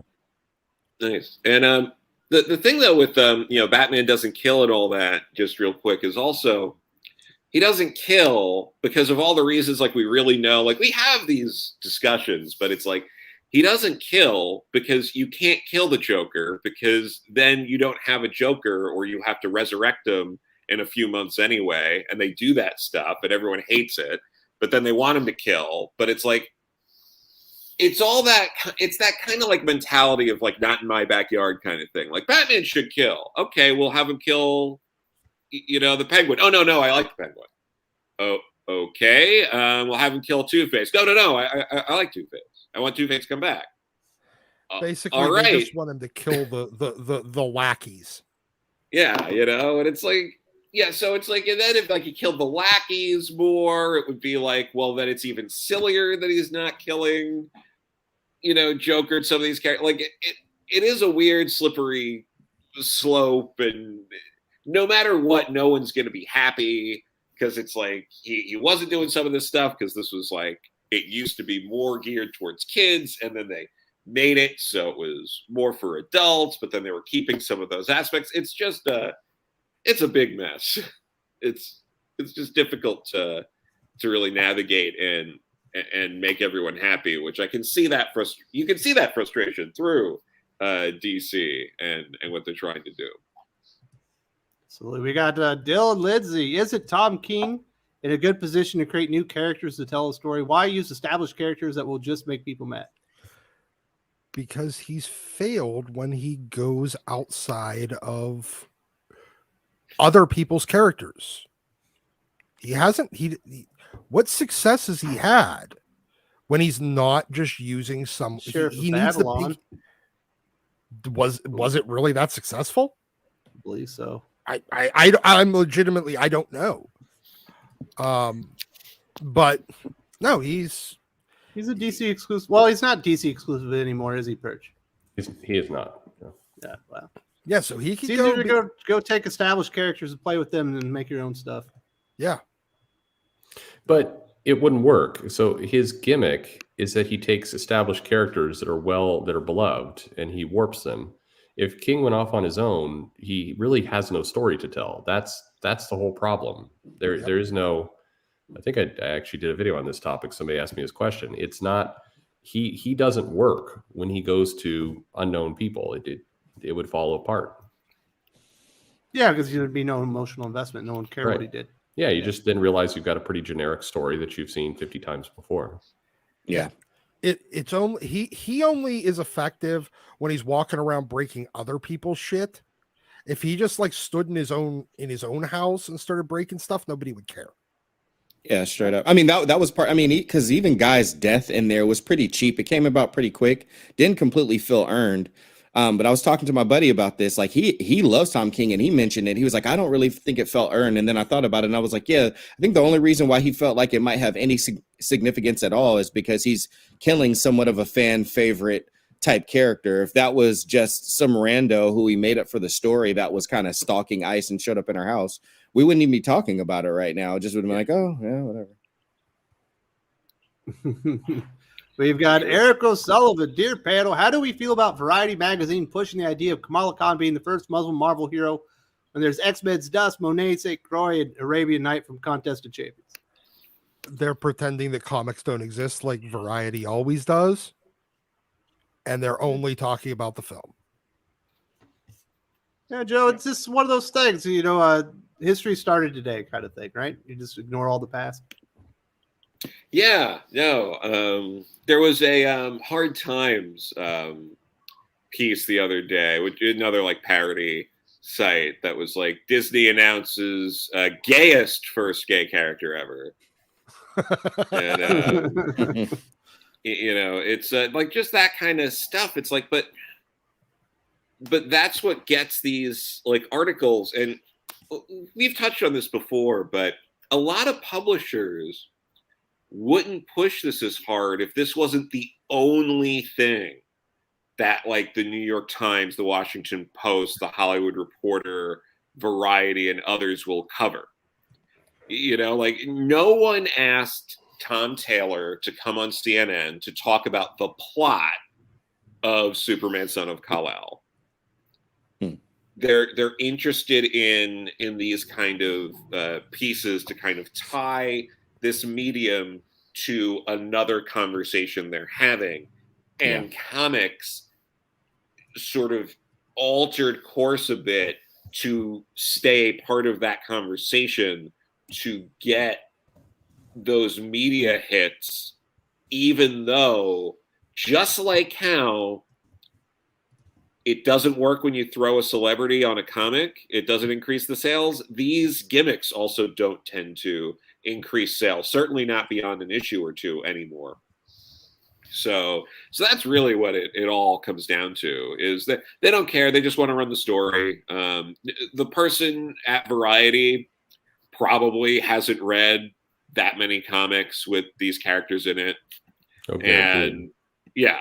And even if they did or had some passing interest or skimmed through stuff, they might not have connected like Monet and some of these other characters as, being Muslim or and some of this is also probably people at Marvel kind of spinning it and not making corrections and be like, yeah, hey, you're going to write an article in Variety? Just say whatever you want. Why not? I'm sorry. I had to remove that one guy. Figure drawing is he's just too annoying today. First, why were you name calling him? I don't remember that happening. I said it was stupid. Oh, well, because it was stupid. It was stupid. That's not really a name. That's a state of being. Yeah, it was a state of being. Yeah. Jesus. We got Kenneth Dowling. He's got to fight a dream battle, no holds barred, villains versus a no holds barred hero team, Crime Syndicate versus the Authority. Who lives? That's easy. Crime Syndicate. You got Superman. Authority. Crime Syndicate would whoop their. I almost said wipe their asses. Whoop their asses. The Authority killed God. I'm with Doc. I'm going the Authority. Jesus, Warren Ellis is a fucking hack. I'm gonna go with Crime Syndicate just to balance things. I don't even know. Crime Syndicate. These jabronis don't even know what the hell they're talking about. Perch, school these dipshits. All right. No, the Authority beats a Crime Syndicate. Get out of here! You get Superman. No way. The fucking the Doctor just literally turned Superman into like a turtle, and moves on. Yeah, no. The Authority is so overpowered. They absolutely beat the Crime Syndicate. And the Crime Syndicate has strong characters, but they're deeply flawed. Ultraman flies into a volcano and cries on a regular basis. Yeah, he's addicted to kryptonite coke. So I mean. Meanwhile, yeah, the Doctor pretty much can just wipe out people. I mean, that the other Doctor, the original Doctor, could go back in time and, well, I mean, he did something in the Millar book that probably would get you demonetized, but I mean, that wouldn't even be the Authority is ridiculously overpowered. He wasn't the original Doctor, but he was one of the previous Doctors. You know what? But Right, the crime syndicate has one thing that the Authority doesn't have: Owlman. Exactly, and they have the the tortured Midnighter. children. Yeah, man. Midnighter would like beat the shit out of Owlman. Like, Yeah. no. The And then Midnighter also would beat him before he even saw him. You also have to keep in mind, Ultraman, his son is different. So when you have our son, it actually diminishes his power. Well, we never said it was going to be on Earth. Now, did we? We're Yeah, but moving the you have Authority over Apollo that radiates the same sun. Like he just does. Well, it doesn't matter, man, because all he has to do is act like he's going to rip Midnighter in half. Apollo will kill himself just to save him, and then he'll rip him half anyway. Let's get out of here with that stuff. Those guys will do anything to save the Jenny other one. Sparks can kill them all by herself. Jesus. Like I said, man. everyone else is a She hack. would It's just all electrocute over the- being powered. And that's without the Authority being able to just say, you know what? If we are losing, let's just release the caged baby universe inside of our that powers our ship and overwrite this entire reality. All right, Joe. Disappoint me as well. Yeah. This sort of gets tough because it's like which lineup of both teams. Is it a 3-on-3 thing where it's like pick 3 members of each team? I think it could be close. The thing with it that sticks out to me right now is I feel writing wise, whoever's writing that story, the way I imagine it going would be the crime syndicate has to defeat the Authority so that way there are stakes when, the crime syndicate then turns around and goes after the Justice League who will defeat the crime syndicate. Like that seems like that's how that story would play out. But yeah, so I'm a little torn on what would actually happen. Okay, but if Grant Morrison didn't write it. Yeah, see, that's exactly what I was thinking. Because Grant Morrison has an affinity for just fucking over the Authority. He's only done it like 4 times now. Yeah, so that's why it's like I don't know. It's I'm a little up in the air on it because of that. Well, Seamus McCallum says the crime syndicate would win because that's the way he's writing it. Boom. That's fair. the right answer. It's Everybody is weird. always It's just. I've never seen anybody that writes something and still gets it wrong. Like, are you sure? Oh yeah, I'm sorry. Ryan North worked for Marvel. What are you talking? We've been talking about Tom King for the last 4 And Tom minutes. King, yeah.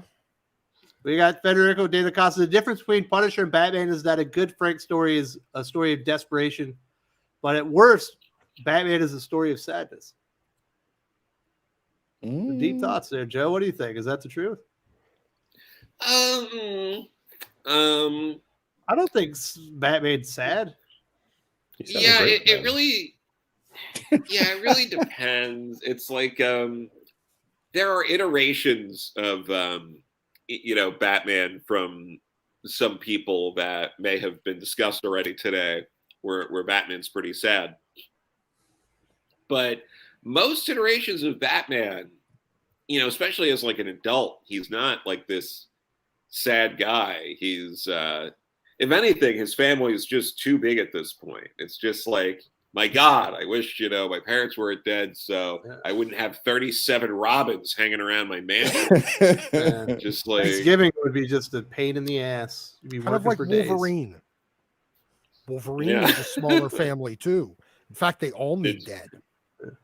Yes, this is very true. Whereas like a good Frank story is a story of desperation.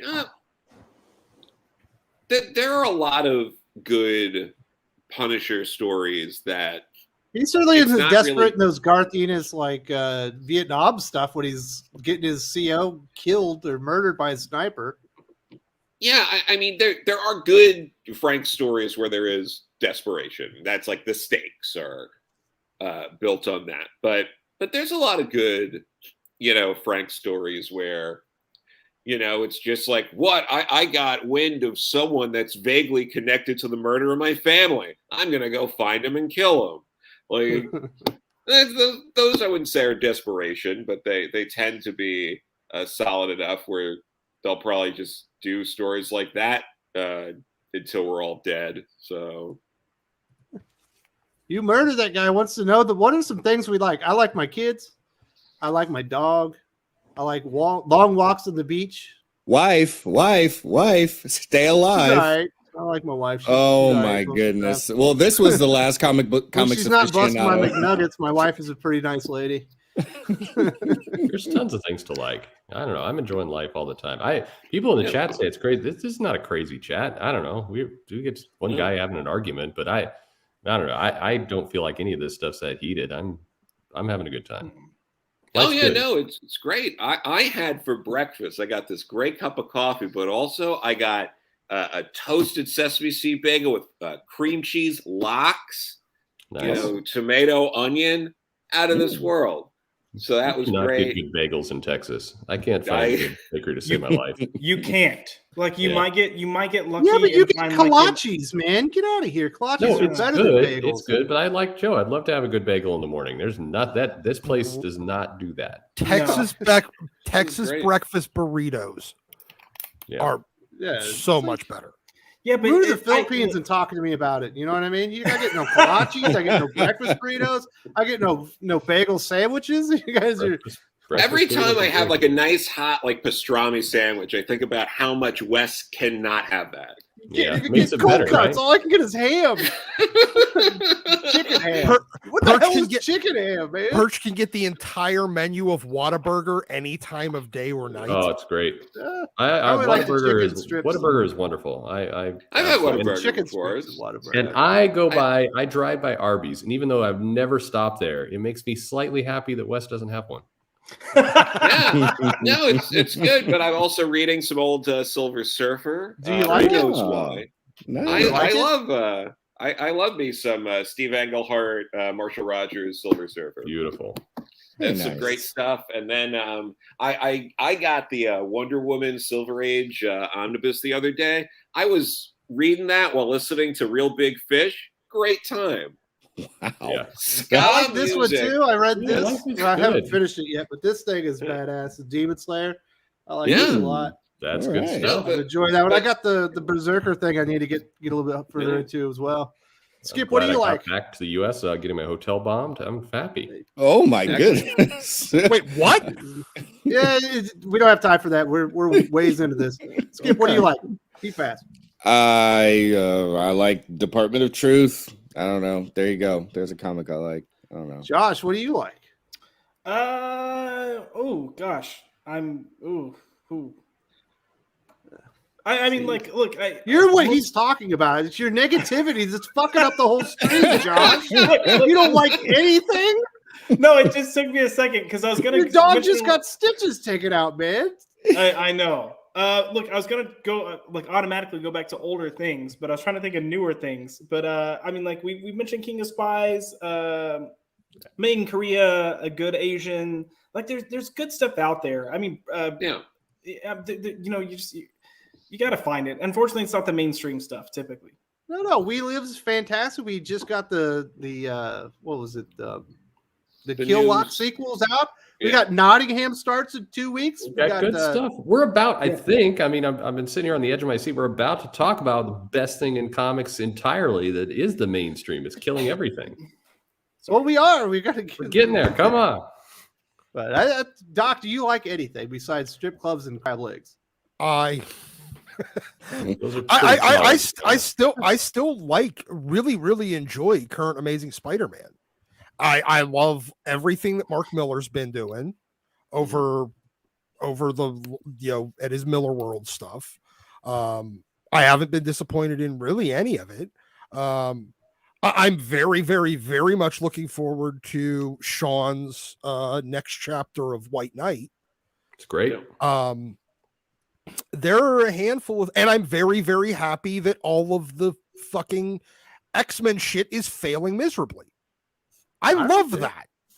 All right, Doc. We got Ideator says, You have too many casuals that are clueless to history and don't know what they're talking about. Heather Ontos is a casual. It should be ignored. Hey, she's actually a pretty solid artist. I've seen some of her paintings lately. They're pretty solid. I really enjoyed them. I was surprised. I haven't seen her paintings. I have to go look. Yeah, at she's no. I'm not even being sarcastic. She's like legit good and talented. There's some really good Star Wars ones she did recently. Good. And I then saw a let her video do about that. Perch's illustrations, like he did a comic once, and Perch sucks. You know what I'm saying? Don't tell him I said it. That's what According they all to say. Zach. Yeah. Perch got some Everybody bars. says. Perch is better than me. Perch got some bars. I'm just buzzing his chops. Birch sucks I know. as an artist. We got Mr. DC Comics. Take Critical would love to see you collab with Literature Devil Channel. He has one of the best breakdowns on Superman.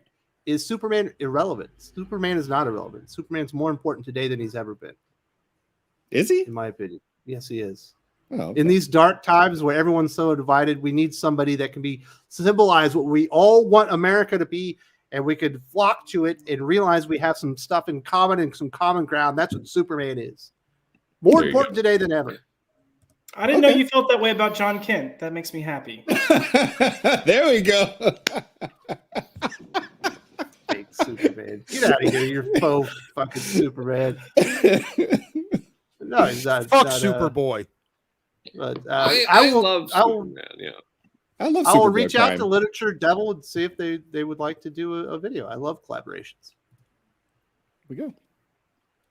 Does anyone think Superman's irrelevant besides Skip, apparently? I don't think he's irrelevant. I don't agree with your statement, but I don't think he's irrelevant. Jesus, man. You were just you were the toxicity that got me on that list, man. I'm the lecherous toxicity that the comic community doesn't need but wants. What do people think of Willingham's Batman and World in Batman versus Bigby? That's from LK. Oh, I like that. That's very Yeah, nice. there you go.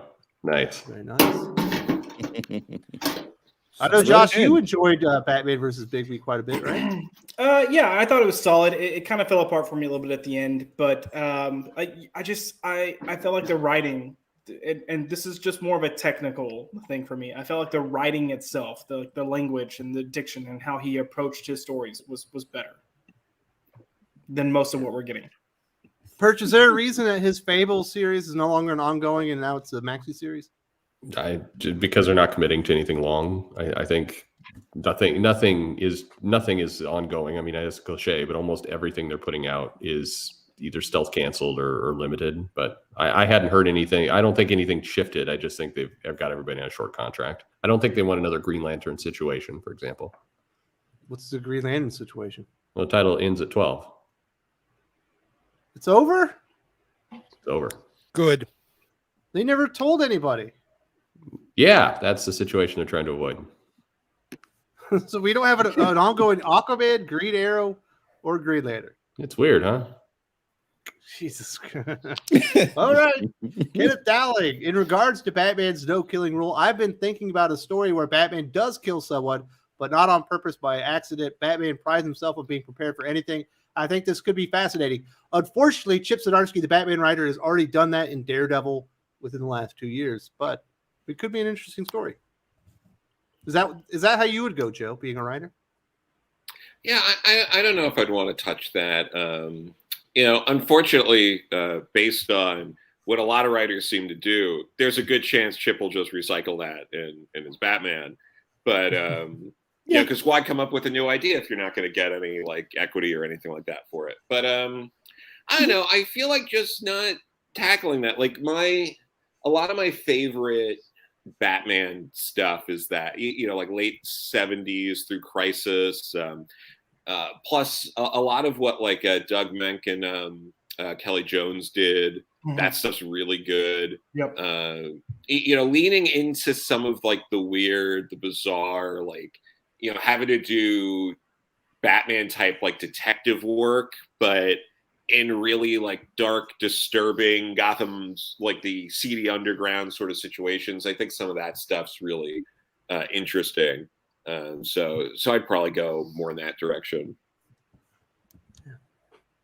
You could have him hanging somebody from a ledge, just dangling down, and then just the line breaks, then Batman blames himself. He didn't kill him; it was the line. You know what I I mean? can swear we had that, didn't we? I think we've had similar things. I'm trying to remember back. I know very, very early on you had, Batman like drop a guy from a helicopter, or he fell from a helicopter.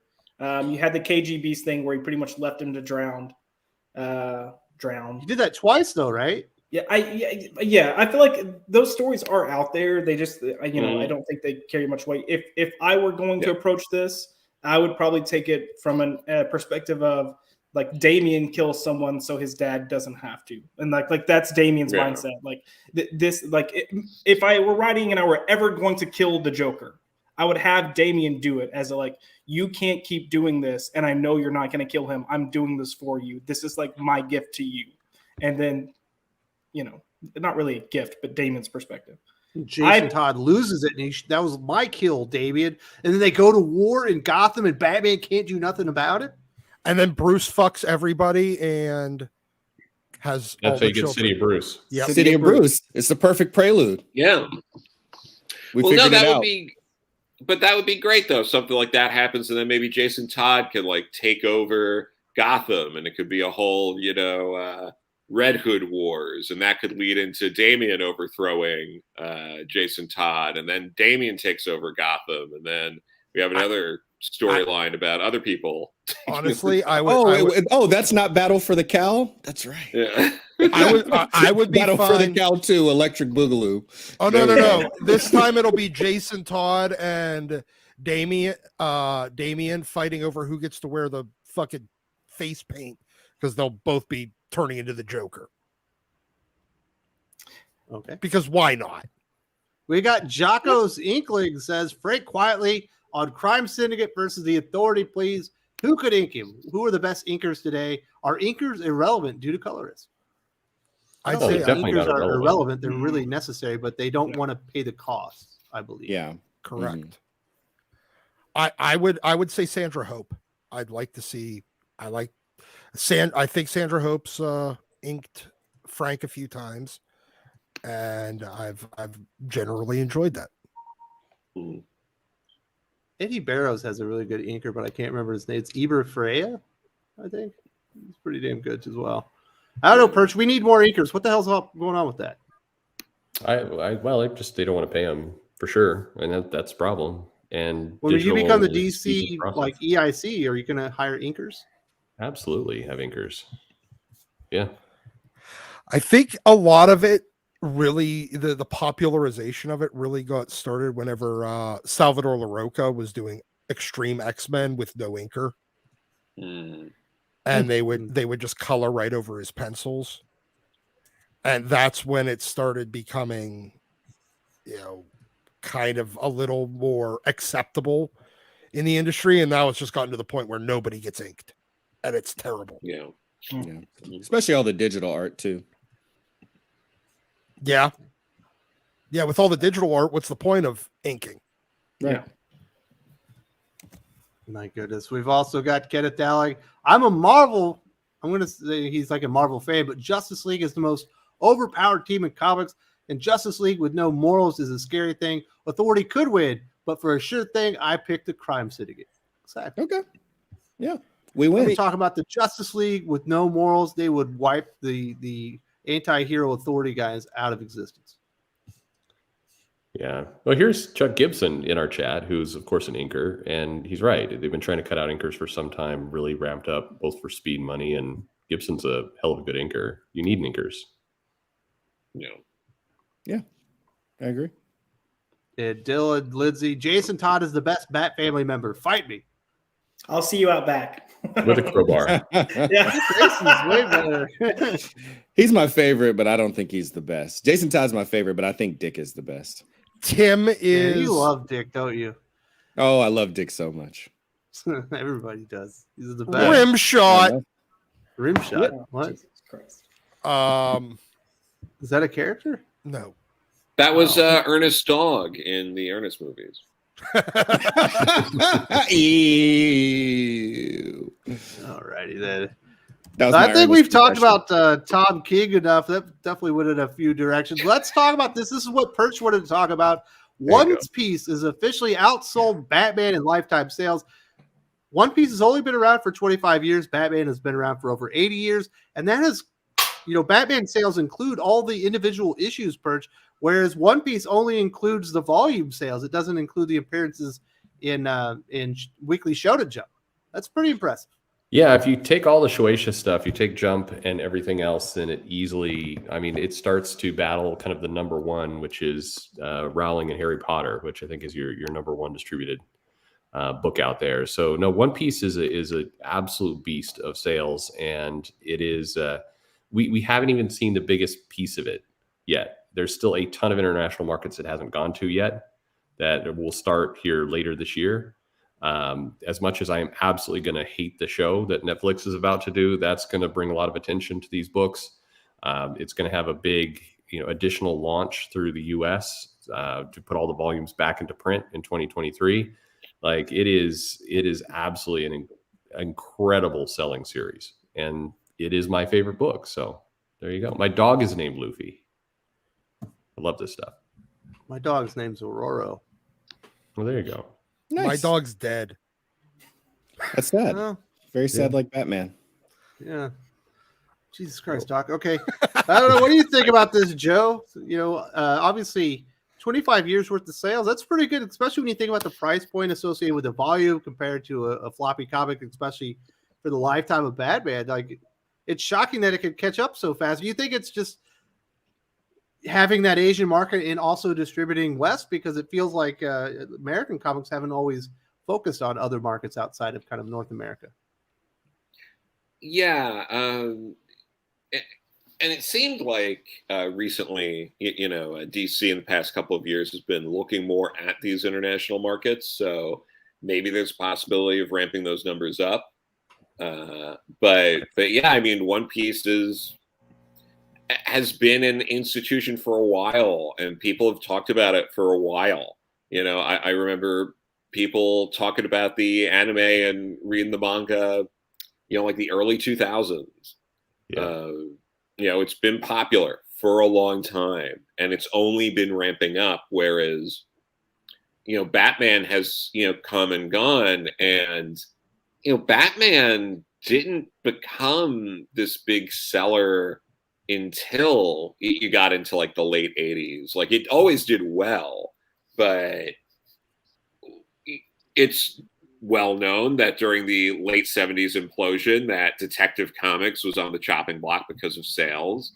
Mm-hmm. The Superman family and Superman titles were what really pushed things for DC for several decades. Maybe not several decades, but multiple decades, well into the, once you got into the 80s, that's really when things started to flip. But Batman was going through gimmicks like Batman and the Outsiders, because they're trying to figure out a way to move a Batman title. And they were like, well, he's got to be on a team, because team books are the only thing that sells. So yeah, it was only fairly recently that Batman became a big seller. By the time it became a big seller, the numbers had really softened compared to where they were, decades ago. So it makes sense. Yeah, you're absolutely right. When the comics were in their biggest boom, when you were having hundreds of thousands of sales, Batman was not the top DC book. And that was it didn't take advantage of the newsstand. And you got One Piece here, which, if you haven't been to Japan, it's hard to fully understand. There's a museum, there's theme park locations, there's statues. Like, One Piece is this absolute juggernaut of a property. And Shueisha is incredible about getting that into other markets and pushing it and being very smart about distribution. And the interesting part with that, One Piece just has so much material to it. Even stuff like Demon Slayer, My Hero Academia, that's done well, doesn't have anywhere close to the volume of material. Now, I think My Hero Academia is clearly trying to get there with their spinoffs and everything. So you wonder if the next 20 years are going to have, MHA be this massive thing. But you may not, see people in the chat saying, well, they haven't read about it. It's easy to miss One Piece, because you do get, and that was part of the argument I think that was going on in the chat. It's easy to get in your bubble of kind of what, it matters to you in comics. But if you go onto YouTube and you start searching just One Piece to try and understand what it is, you're going to find all these videos with millions of views. and a lot of commentary. If you get to places like Line or even Discord chats, or and I know Reddit has a lot going on with it, there is this gigantic community you tap into. And it really does a good job. I think One Piece is one of the properties where the fans and the creator, kind of that entire management, is really working in sync. You do not see a lot of, angry battles within the One Piece, fan set. It's a lot more harmonious in terms of what's happening. Do you think it would be smart for Shueisha to go to Oda and talk about coloring the pages and redistributing them with colored pages like American Comics? Well, that's what's happening in 23 is they're going to start to put the volumes out again in color, is what's been told. And when they do that, everybody's just going to buy it all again. Yes. It's just insane the amount of money this is making. Yeah. But also, like when we talk about this stuff, I feel like some people either take it personally or, like you were saying, like Perch, people, it's outside their bubble. So they're like, that's insane. I know I go into the shop all the time. No one talks like that kind of stuff. And it's like, these are just facts. And it doesn't make anything better or worse. If you love Batman, it doesn't matter if one property has outsold it. I agree. That doesn't matter. It doesn't change the quality of the book for you. Same thing with, One Piece. It's like, just if you love it, it doesn't matter if it's the highest selling book or it's just doing well. You still love it.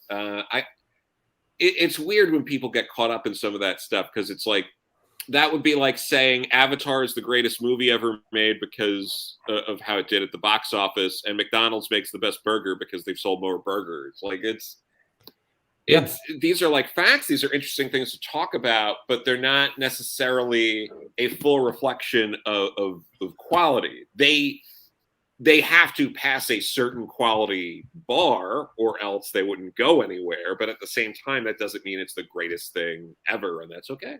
But it gives you an idea of what the opportunity is out there for distribution of these types of products. The people who should be paying the most attention, and this is that was an amazing point. I entirely agree with it. I think too many people have got right now in this mode of, if you praise manga, therefore you must hate Marvel books and DC books, and so it's caught up in this entire battle. And the reality is, the biggest miss in all this is Marvel and DC, not the fans, but Marvel and DC need to be looking at Shueisha and saying, how the hell do we do that? Because from a business perspective, not even the content, just from a pure business perspective, they're killing it right now. They've got distribution going. Why? Well, their solution will be, it's the form factor. That's what they're that's the lesson that these morons will take out of it. That should be where people's heads are at. I think just because, One Piece, I love One Piece. It is my favorite book. It is my favorite series right now. I think what Oda does and kind of that world and the Wano arc that's going on right now is absolutely incredible. We got Fifth Gear and it's just crazy good. But I still like Action Comics that Johnson's doing. I still like tons of US comics. They're not mutually exclusive. And the biggest piece of this headline, One Piece outselling Batman, is that clearly Shueisha knows how to get their books into the hands of customers. And everybody should be trying to copy that. Yep. And Shueisha should be trying to copy what Marvel does with their movies, because they're clearly more successful there. Agreed. Oh, you're right. You know what I mean? Yeah. Learn lessons from each other. No, I absolutely agree. I think, if you haven't read One Piece, I mean, the greatest part about that is you get into it and you've got 5 years of content. It's like you're signing up for a long journey, and that may be intimidating to some, but I mean, it's 1,000 chapters right now, right? Yeah, we're what 1,004. We passed 1,000 a couple months ago. So there's movies and there's manga, and One Piece is even doing some of the same things we were talking about, where you got movies that are out of continuity, but nobody flips out about it. It all just makes sense, and it's easy for how it's done. I don't know. It's a great series.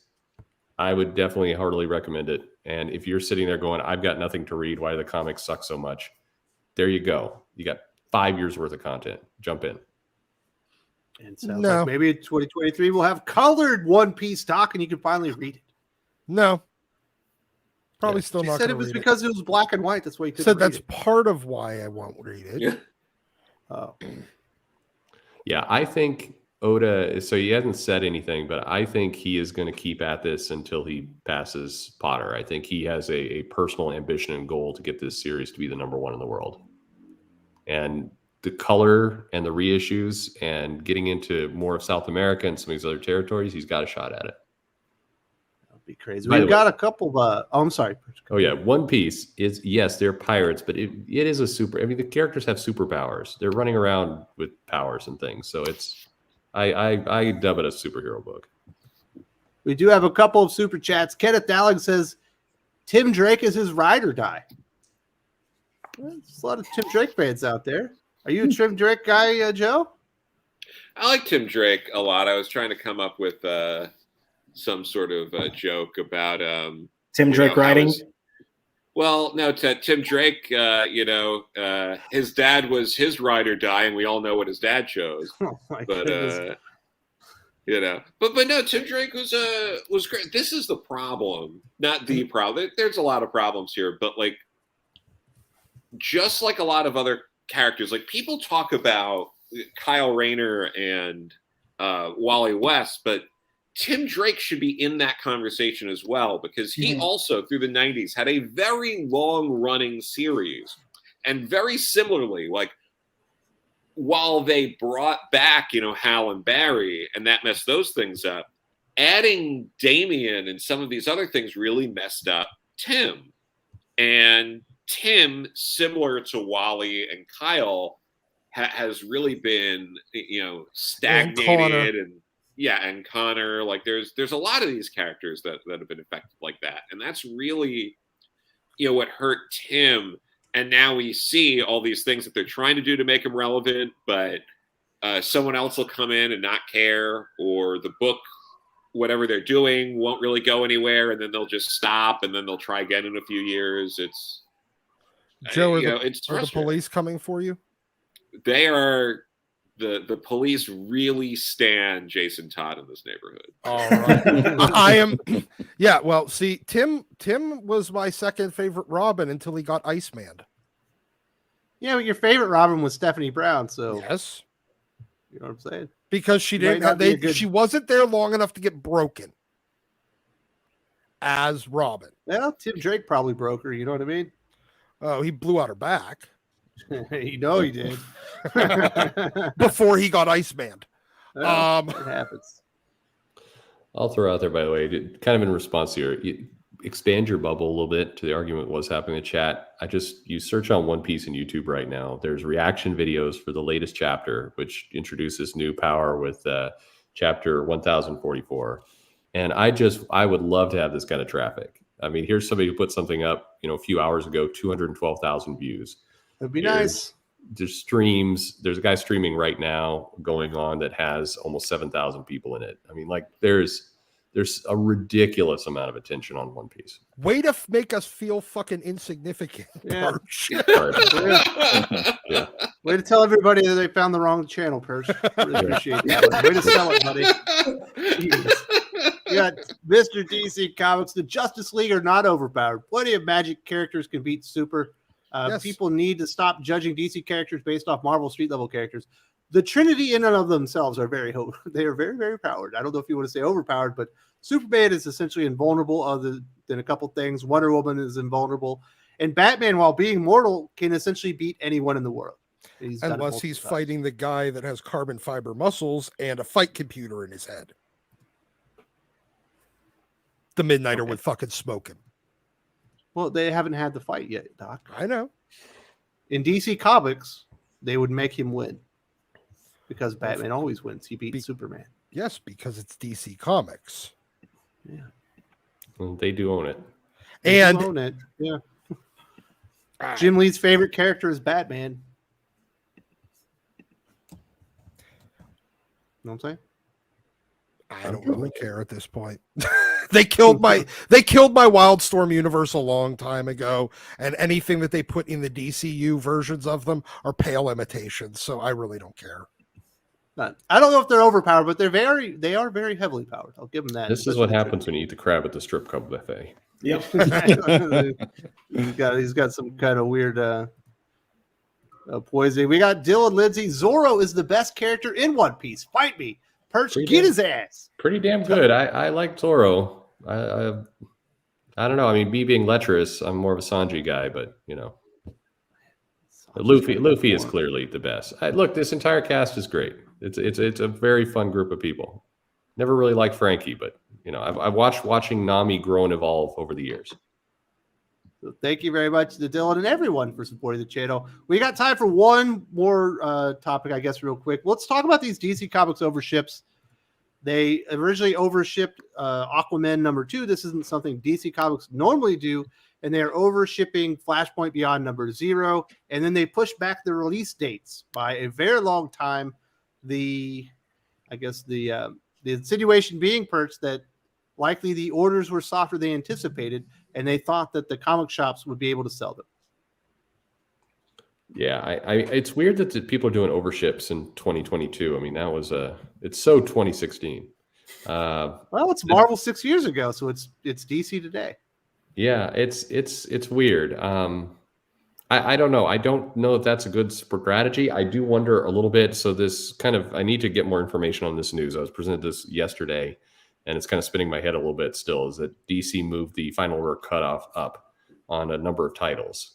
And in doing so, a bunch of retailers didn't order things. Mm-hmm. And so typically when you're going to print, you know, you're printing a certain run to estimate. And so what's happening is you got a lot more comics in the warehouse than you should. And so that would be a reason why you'd overship. But I don't know how. I haven't been tracking this. I started going into some retailer forums, as I told this yesterday, and seeing apparently a lot of people talking about this. A lot of retailers are mentioning the final order dates are changing or screwing around.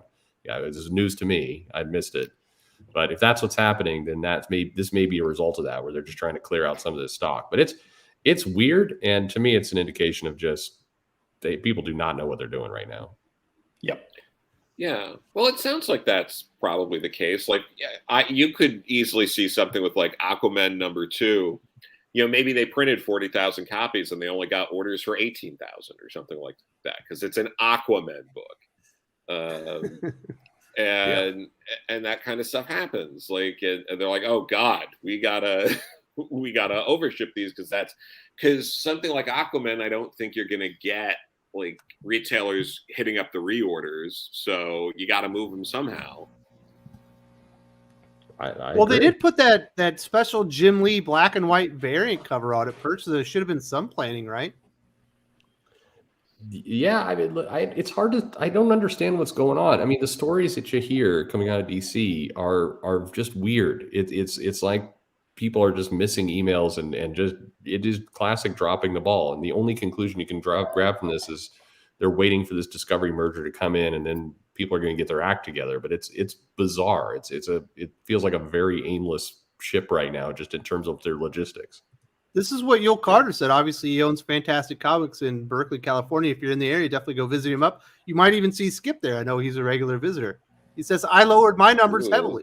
They sent more? Yeah. I think a lot of people... I know like one comic retailer that comes on or that visits the channel said that he just cut out DC, period. And it worked out well. I always wonder about that. I mean, I have no reason to doubt, but I mean, that would, as a retailer, that would be a weird call. Because I mean, as much as it's screwed up, DC books still move. You have Batman the movie in the theaters. You'd think you'd want some of those books in your shop. That strategy is I can't. I think it was because of the minimum order requirement that Lunar put on it, and I think they were mad about that. But it's such a low minimum order. Like anyone gets over that bar. Like there's a minimum order, but it's tiny. So I don't quite get it. But I mean, anyone can run their business how they want. I just don't understand that one. Has anyone else heard about their retailer lowering orders? Is that what's happening at your two retailer, Josh? Are you guys good to go on DC? I mean, like, you know, the main conversation we've had is just the market is so unpredictable. And, you know, I'm in a rural area, so you have your small base of just comic readers that go in and shop comics, but he's got a lot of speculators that come in and shop. So much of what he's trying to do is also account for that and what he orders. It's tough for him. And a lot of the pains that he's seeing is having to order from multiple different companies, distributors. So that's kind of creating some hiccups, and it's not as streamlined as they would like it to be because it's a family-run business, and it's he and his wife trying to do it. And then you do, like you mentioned, that the cutoff has changed on a few of these titles, and that's just completely screwed him over. Even certain things like when they did the Batman Fortnite book, the way they had to order was different from regular books. So there's all these tiny little things that are playing a role that's just causing problems for comic shop owners. And when you throw hiccups like changing dates, it's definitely not going to help them either. Yeah, definitely want to get the word out that Nerdy Girl Creates is getting ready for her live stream. Obviously, Carrie is normally on the channel about once a month here on Comics Aficionados. So when you're done with this, if you haven't had enough, nerdy goodness, go over to Nerdy Girl Creates because she's going to have a live stream as well. But mostly talking about manga. Apparently, Perch, there are no manga streams out there. Yeah, I don't know. We got to tell Nobody's talking about manga. What the hell, man? That nerdy girl's weird. She likes them their backward books. Yeah, if she's not going to take on Gear 5, I mean, anyway. Yeah. Well, the people in the chat might think that these are just streams of Italian women asking their children to eat. That's true. Nice. That's going to be my joke of the day. That's there wonderful. you go. Well done. I rolled out Nami's evolution in this entire panel. No sold it like Hogan in a wrestling match, and clearly not men of culture on this panel today. I learned from the best. I learned from Dustin Rhodes. Never sell. Yeah, there you go. Never sell. I watched that Beyond the Mat episode. When a guy pulls out his dog, you just don't sell it. You act like it's normal. Maybe next time he doesn't do it. You know what I mean? Kenneth Dowling says, I told Mr. DC Comics in the chat I wasn't comparing them street level heroes. I was saying Justice League has Superman, Wonder Woman, Martian Manhunter, and Shazam. All OP heroes in addition to others. I'm a Marvel fan. You can't beat that. Way to leave out Naomi, but sure. Yeah. Jesus, yes. The most powerful character in the DC universe right now, Naomi. I don't know why. Yeah. Were you surprised to find out she has no weakness, including magic? In fact, she can take magic and wield it herself.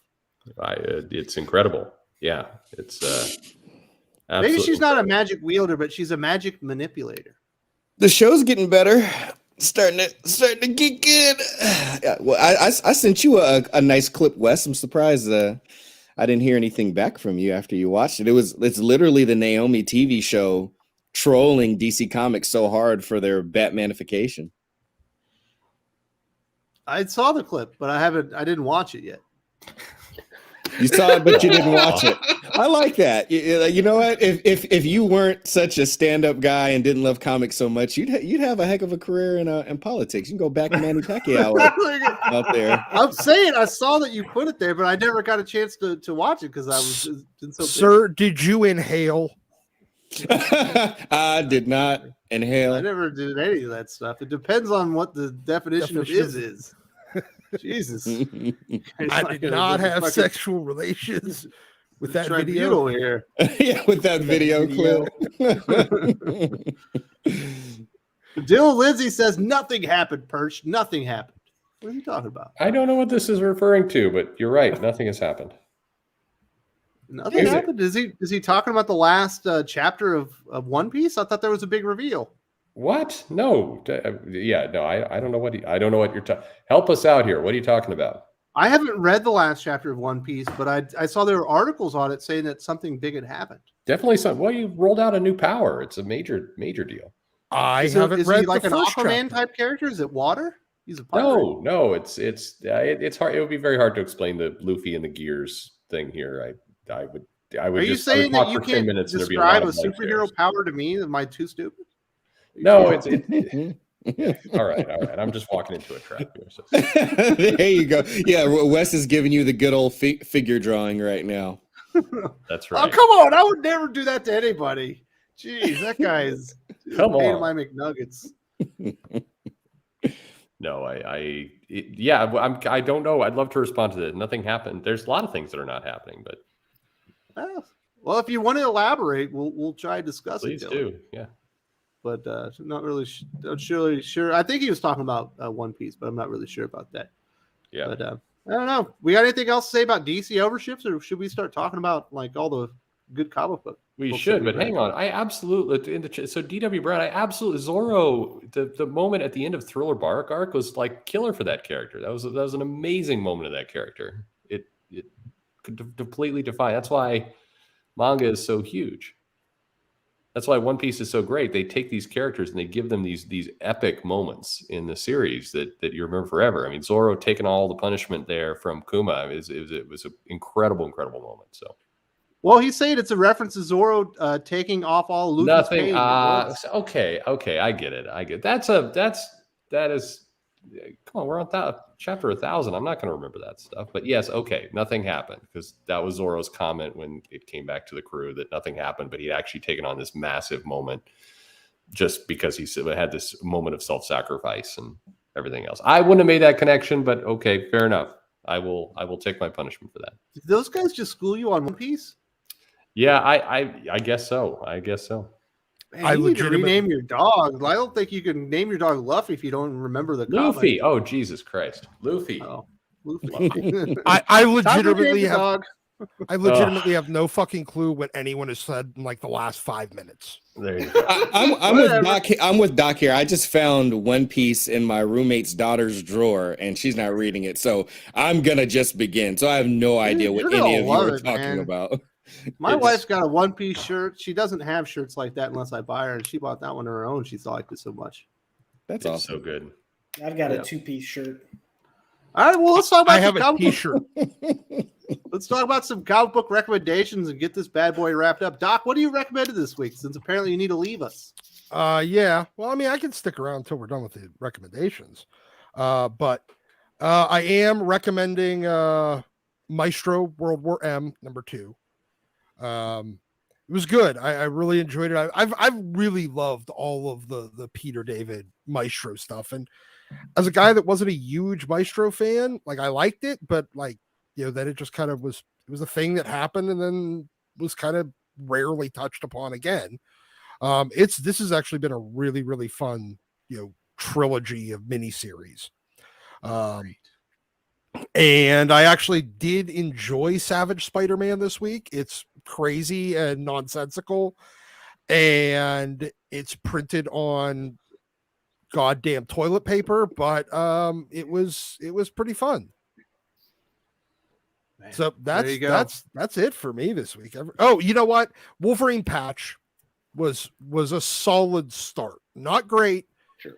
but I was, after how disappointed I was with the 3 issues Larry did on X-Men Legends, this was a big step forward.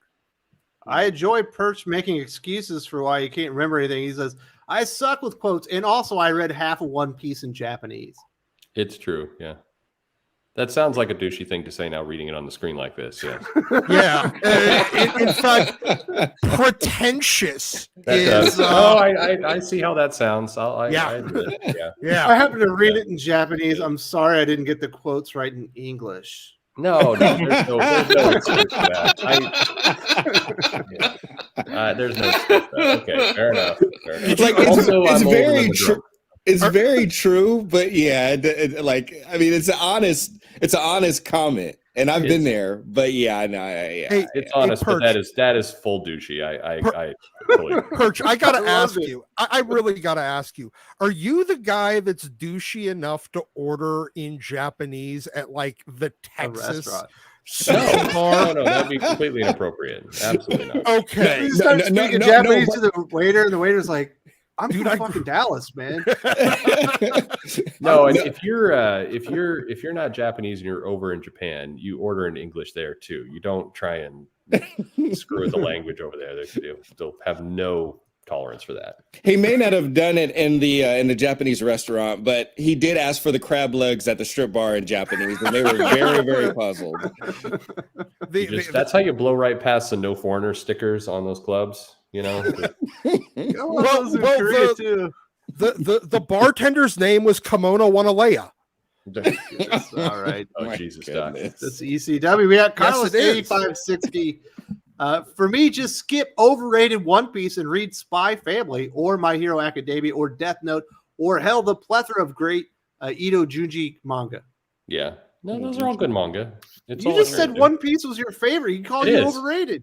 No, it is my favorite. It is, but I mean, there's lots of good manga out there. It's very you pick what you want. I mean, I think One Piece is great. I also think that One Piece is one of those books that you have to commit to like 100 chapters before it really hooks you, and that's tough for a lot of people. That's a lot. It's a big commitment. If you How don't many make it pages to are the 100 chapters, Perch? no, I mean you got to get past. Is that I don't know. 1,000 pages? No. You got to get to at least where you're getting into Nami's past, and by the time you get there, the story really starts to take up. But you got to commit to it, and waste a these year other, of like, your Spy life. X Family is a lot shorter. I thought it was just Spy Family. I thought the X was silent. Sure. Dang, you're messing with me, man. You're doing that thing you do on your channel. You start messing things up on purpose, aren't you? No, My Hero Academia is one that can hook you in a couple chapters. I've got My Hero Academia here as well. My wife got me for Christmas. If you like American superheroes, that's a really good book. So is One Punch Man. Yeah. That's a really good Superman book. We got Kenneth Dowling. Tim Drake is the best member of the Bat family. He's a great detective. He's as great a detective as Batman without becoming vengeful. He's not crazy like Red Hood. He's way more focused than Nightwing. Yes, Wes and Josh, I said it. Have a great one, guys? No, I'm not going to have a great one after you said he's better than Nightwing. Nightwing's not focused. Nightwing's...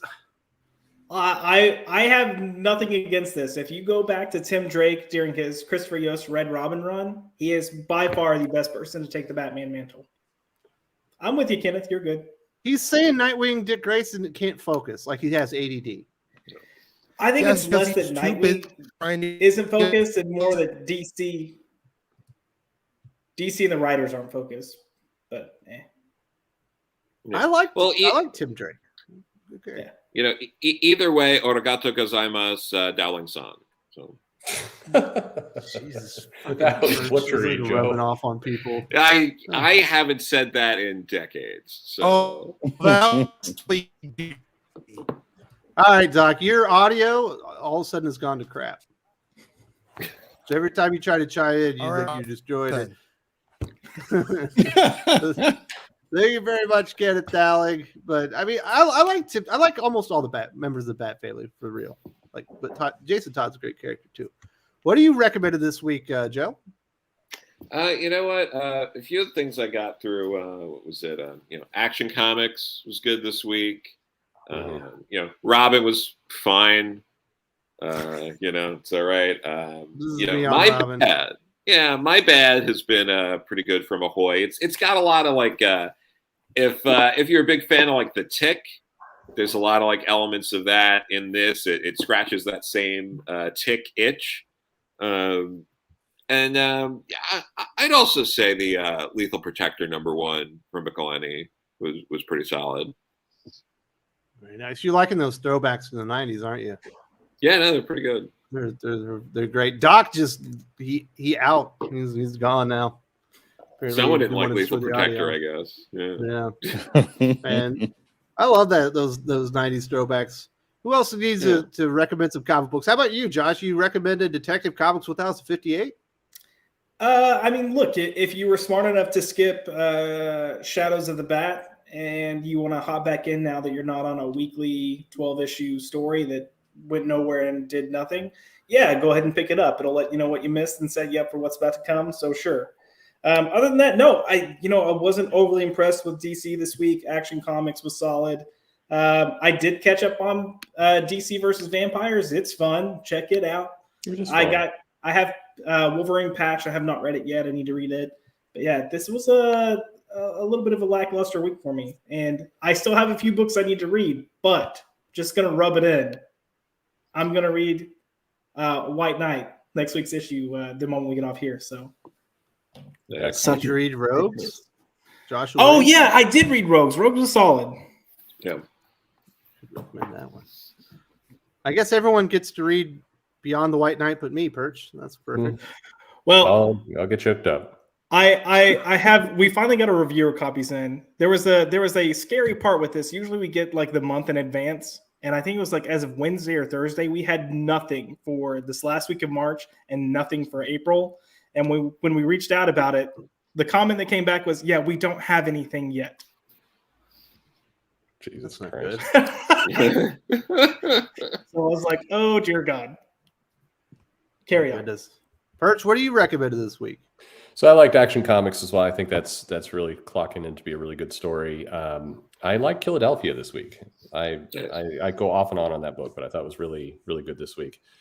We mentioned a few others. I did like Rogues. I thought, I mean, it felt like a story I've seen before, but I did enjoy it quite a bit. Yeah. Department of Truth is picked back up a little bit for me. That one was another one that I kind of lost interest in, and this issue was better. Demon Days, the Peach Momoko book that came out this week. Yeah. I like that too. And of course, chapter 1044 was incredible with One Piece. We already talked about that, but the Saga. What is going? Well, sorry, these are good recommendations. What is going on with Saga? Like that book is a goddamn train wreck. Yeah. I don't know. I was underwhelmed at the first issue back, and it's been a weird rocky road since then. Oh yeah. Like, this was not worth the hiatus. No. Waited 3 years for this. It is. And this was my prediction, is that they would fumble this. Yeah, this is. I mean, it is 3 issues out, and it is off the rails bad. Is it bad dialogue? Is it bad art? Is it just they don't know where they're taking it? I don't read Saga. I've read the first volume and I hated it. I don't even know where to begin. It's not the dialogue. I mean, the art. The art's fine. Fiona is good. The dialogue is kind of all. It's the whole package. The package blows. Yeah, the dialogue back when it was coming out, like 10 years ago, it felt a little fresher, but they're still talking the same they were 10 years ago, and now it feels like awkward and dated. Yeah, in a way it didn't. And as far as I've noticed with the art, and I do love Fiona Staples, I think she's a fantastic artist, but like, she does good character work, but her backgrounds were always like lacking, and that feels more prominent since it's come back. We're really into gradients and light pastels now for backgrounds. Yeah, well, and they've introduced a number of new characters. You're not in the mood for it at all. It's I don't know. We're sorry. We're keeping it positive. I don't know where. Yeah, that all came from, but what a mess. Yeah. Skip and Tosh, didn't like your favorite comic book artist write and illustrate a book this week? Heck yeah, babies. Nick Dragata, Ghost Cage, the homie Nick finally dropped a new book. And for all of y'all who, we're talking about manga and all that, and I wasn't lying. I really found that One Piece in my niece's drawer. Volume 1. I really am about to watch it. But if they thought you were lying, they just thought that was creepy. You're going through a drawer. It was creepy. Well, it's one of those. Yeah, that is kind of creepy, right? I'm a creepy dude. Apparently, if you know Skip, I'm just like the creep meister. But no, her front drawer was like, it was broken off, and I was like, I looked in there, I was like, that looks like illustrated art, and I was like, oh, One Piece. If you're into manga, this is a good comic to check out because it very much feels like manga from like the art, black and white, and all that stuff. Interesting kind of story. I can't wait. Actually, and I'm OG with it. This is actually Lupin the Third. So reading some of the old stuff, and then the classics. I got the 35th edition, year anniversary edition of Akira. So I dig like the older stuff. The new stuff is kind of hard for me to get into. As far as comics though, outside of that, I already mentioned Department of Truth. I really enjoyed we already talked about Human Target. Don't read that. But you can look at Greg Smallwood's art. That stuff's really good in there. And I'm trying to think. Oh, Hotel, John Lee's. And man, I continue to enjoy that series. A little horror anthology series. Yeah. That was really good. I got a really good wrestling book too called Crimson Cage. Yeah, you and me were talking about that because when the previews came out, you and me were talking about it. It was super good. I didn't continue to read it. I'm gonna wait for the trade on that one, but I did enjoy. I did end up reading issue number 1. I read the whole issue number 1, and that was pretty dope. And I know I'm forgetting a book here. Actually, no, that was all that I had read this week. But shout out to Perch. He was talking about Philadelphia. Nidahall's Nightmare blog has been a very, very interesting tale that wraps up a lot of like music history, like nice. with like Black culture and stuff like that. I did not expect to enjoy it as much as I did, but it's been very compelling story with good art from Well B and Simon Kodransky's issues. It actually works. So Simon Kodransky is actually good in that book. So I would check Nidahall's Nightmare blog out as well. But definitely check out Ghost Cage. Mess with it. I'm excited. It's on my desk. Can't wait to read it. Kodransky Justice League with Brian Michael Bendis. It was awful. Well, no. Yeah. I wouldn't suggest that. Josh, you want to say something? Yeah, I actually had a question for Skip. When you were digging through the drawer of your roommate's daughter's desk, were you wearing your hoodie and your sunglasses? I was wearing my hoodie, and I was actually wearing like dark color shades, and I may have had like a ski mask on too. It may or may not have been my house that I was in at all.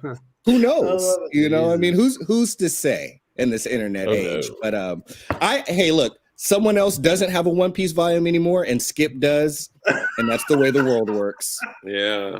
No, for sure. I started Chainsaw Man. I'm a volume through that. So trying to keep up with you kids and your Chainsaw Man. I want to start Jujutsu Kaisen, but I can't get a copy here. They're actually all sold out from the place that I can order them from. Dang. Yeah, that's good stuff too. We're having a manga shortage in the Philippines as well. Yeah, stuff. This is what's going to tip a bunch of people to digital. Is that app is $2 a month? It's like you're stealing from them to get that amount of content at $2 a month. Yeah, absolutely. Kenneth Dallas says, "I did not mean Dick Grayson has ADD. I mean Tim Drake has more firm focus on fighting crime than Dick. Dick is good. I just think Tim's better. Don't ever pay attention to me. I am a middle child." So I am naturally a smart ass. So any chance that I can take, I'm going to try and say something stupid. So that's why you like Jason. Yeah, maybe it happens. It explains the Arby's stuff. I like Arby's because I'm a cultured man, and I'm well read. So I like good fine things in life, like Arby's and. I don't remember back in the day when you have a Smirnoff with a Jolly Rancher in it. The highlight. You know what I mean? It wasn't Smirnoff. It was, what was the clear malt liquor? You had Smirnoff and you had Zima. Zima and Jolly Ranchers. That's what we used to drink in high school. Take Everclear and Jolly Ranchers. Do it right. There you go. No, I try to kill myself. So as far as my recommendations, there will be a video up tomorrow. This week, we're going to have Gabe Hernandez on the video instead of Drew because he's at a Comic-Con right now. Thank you so much to everyone for supporting the channel, for joining us today. We had a lot of fun. I'm sorry they were busting your McNuggets, Perch, but you are the most toxic man in YouTube, and it comes with the territory. And lecherous. I'll learn to live again and love again. It'll be okay.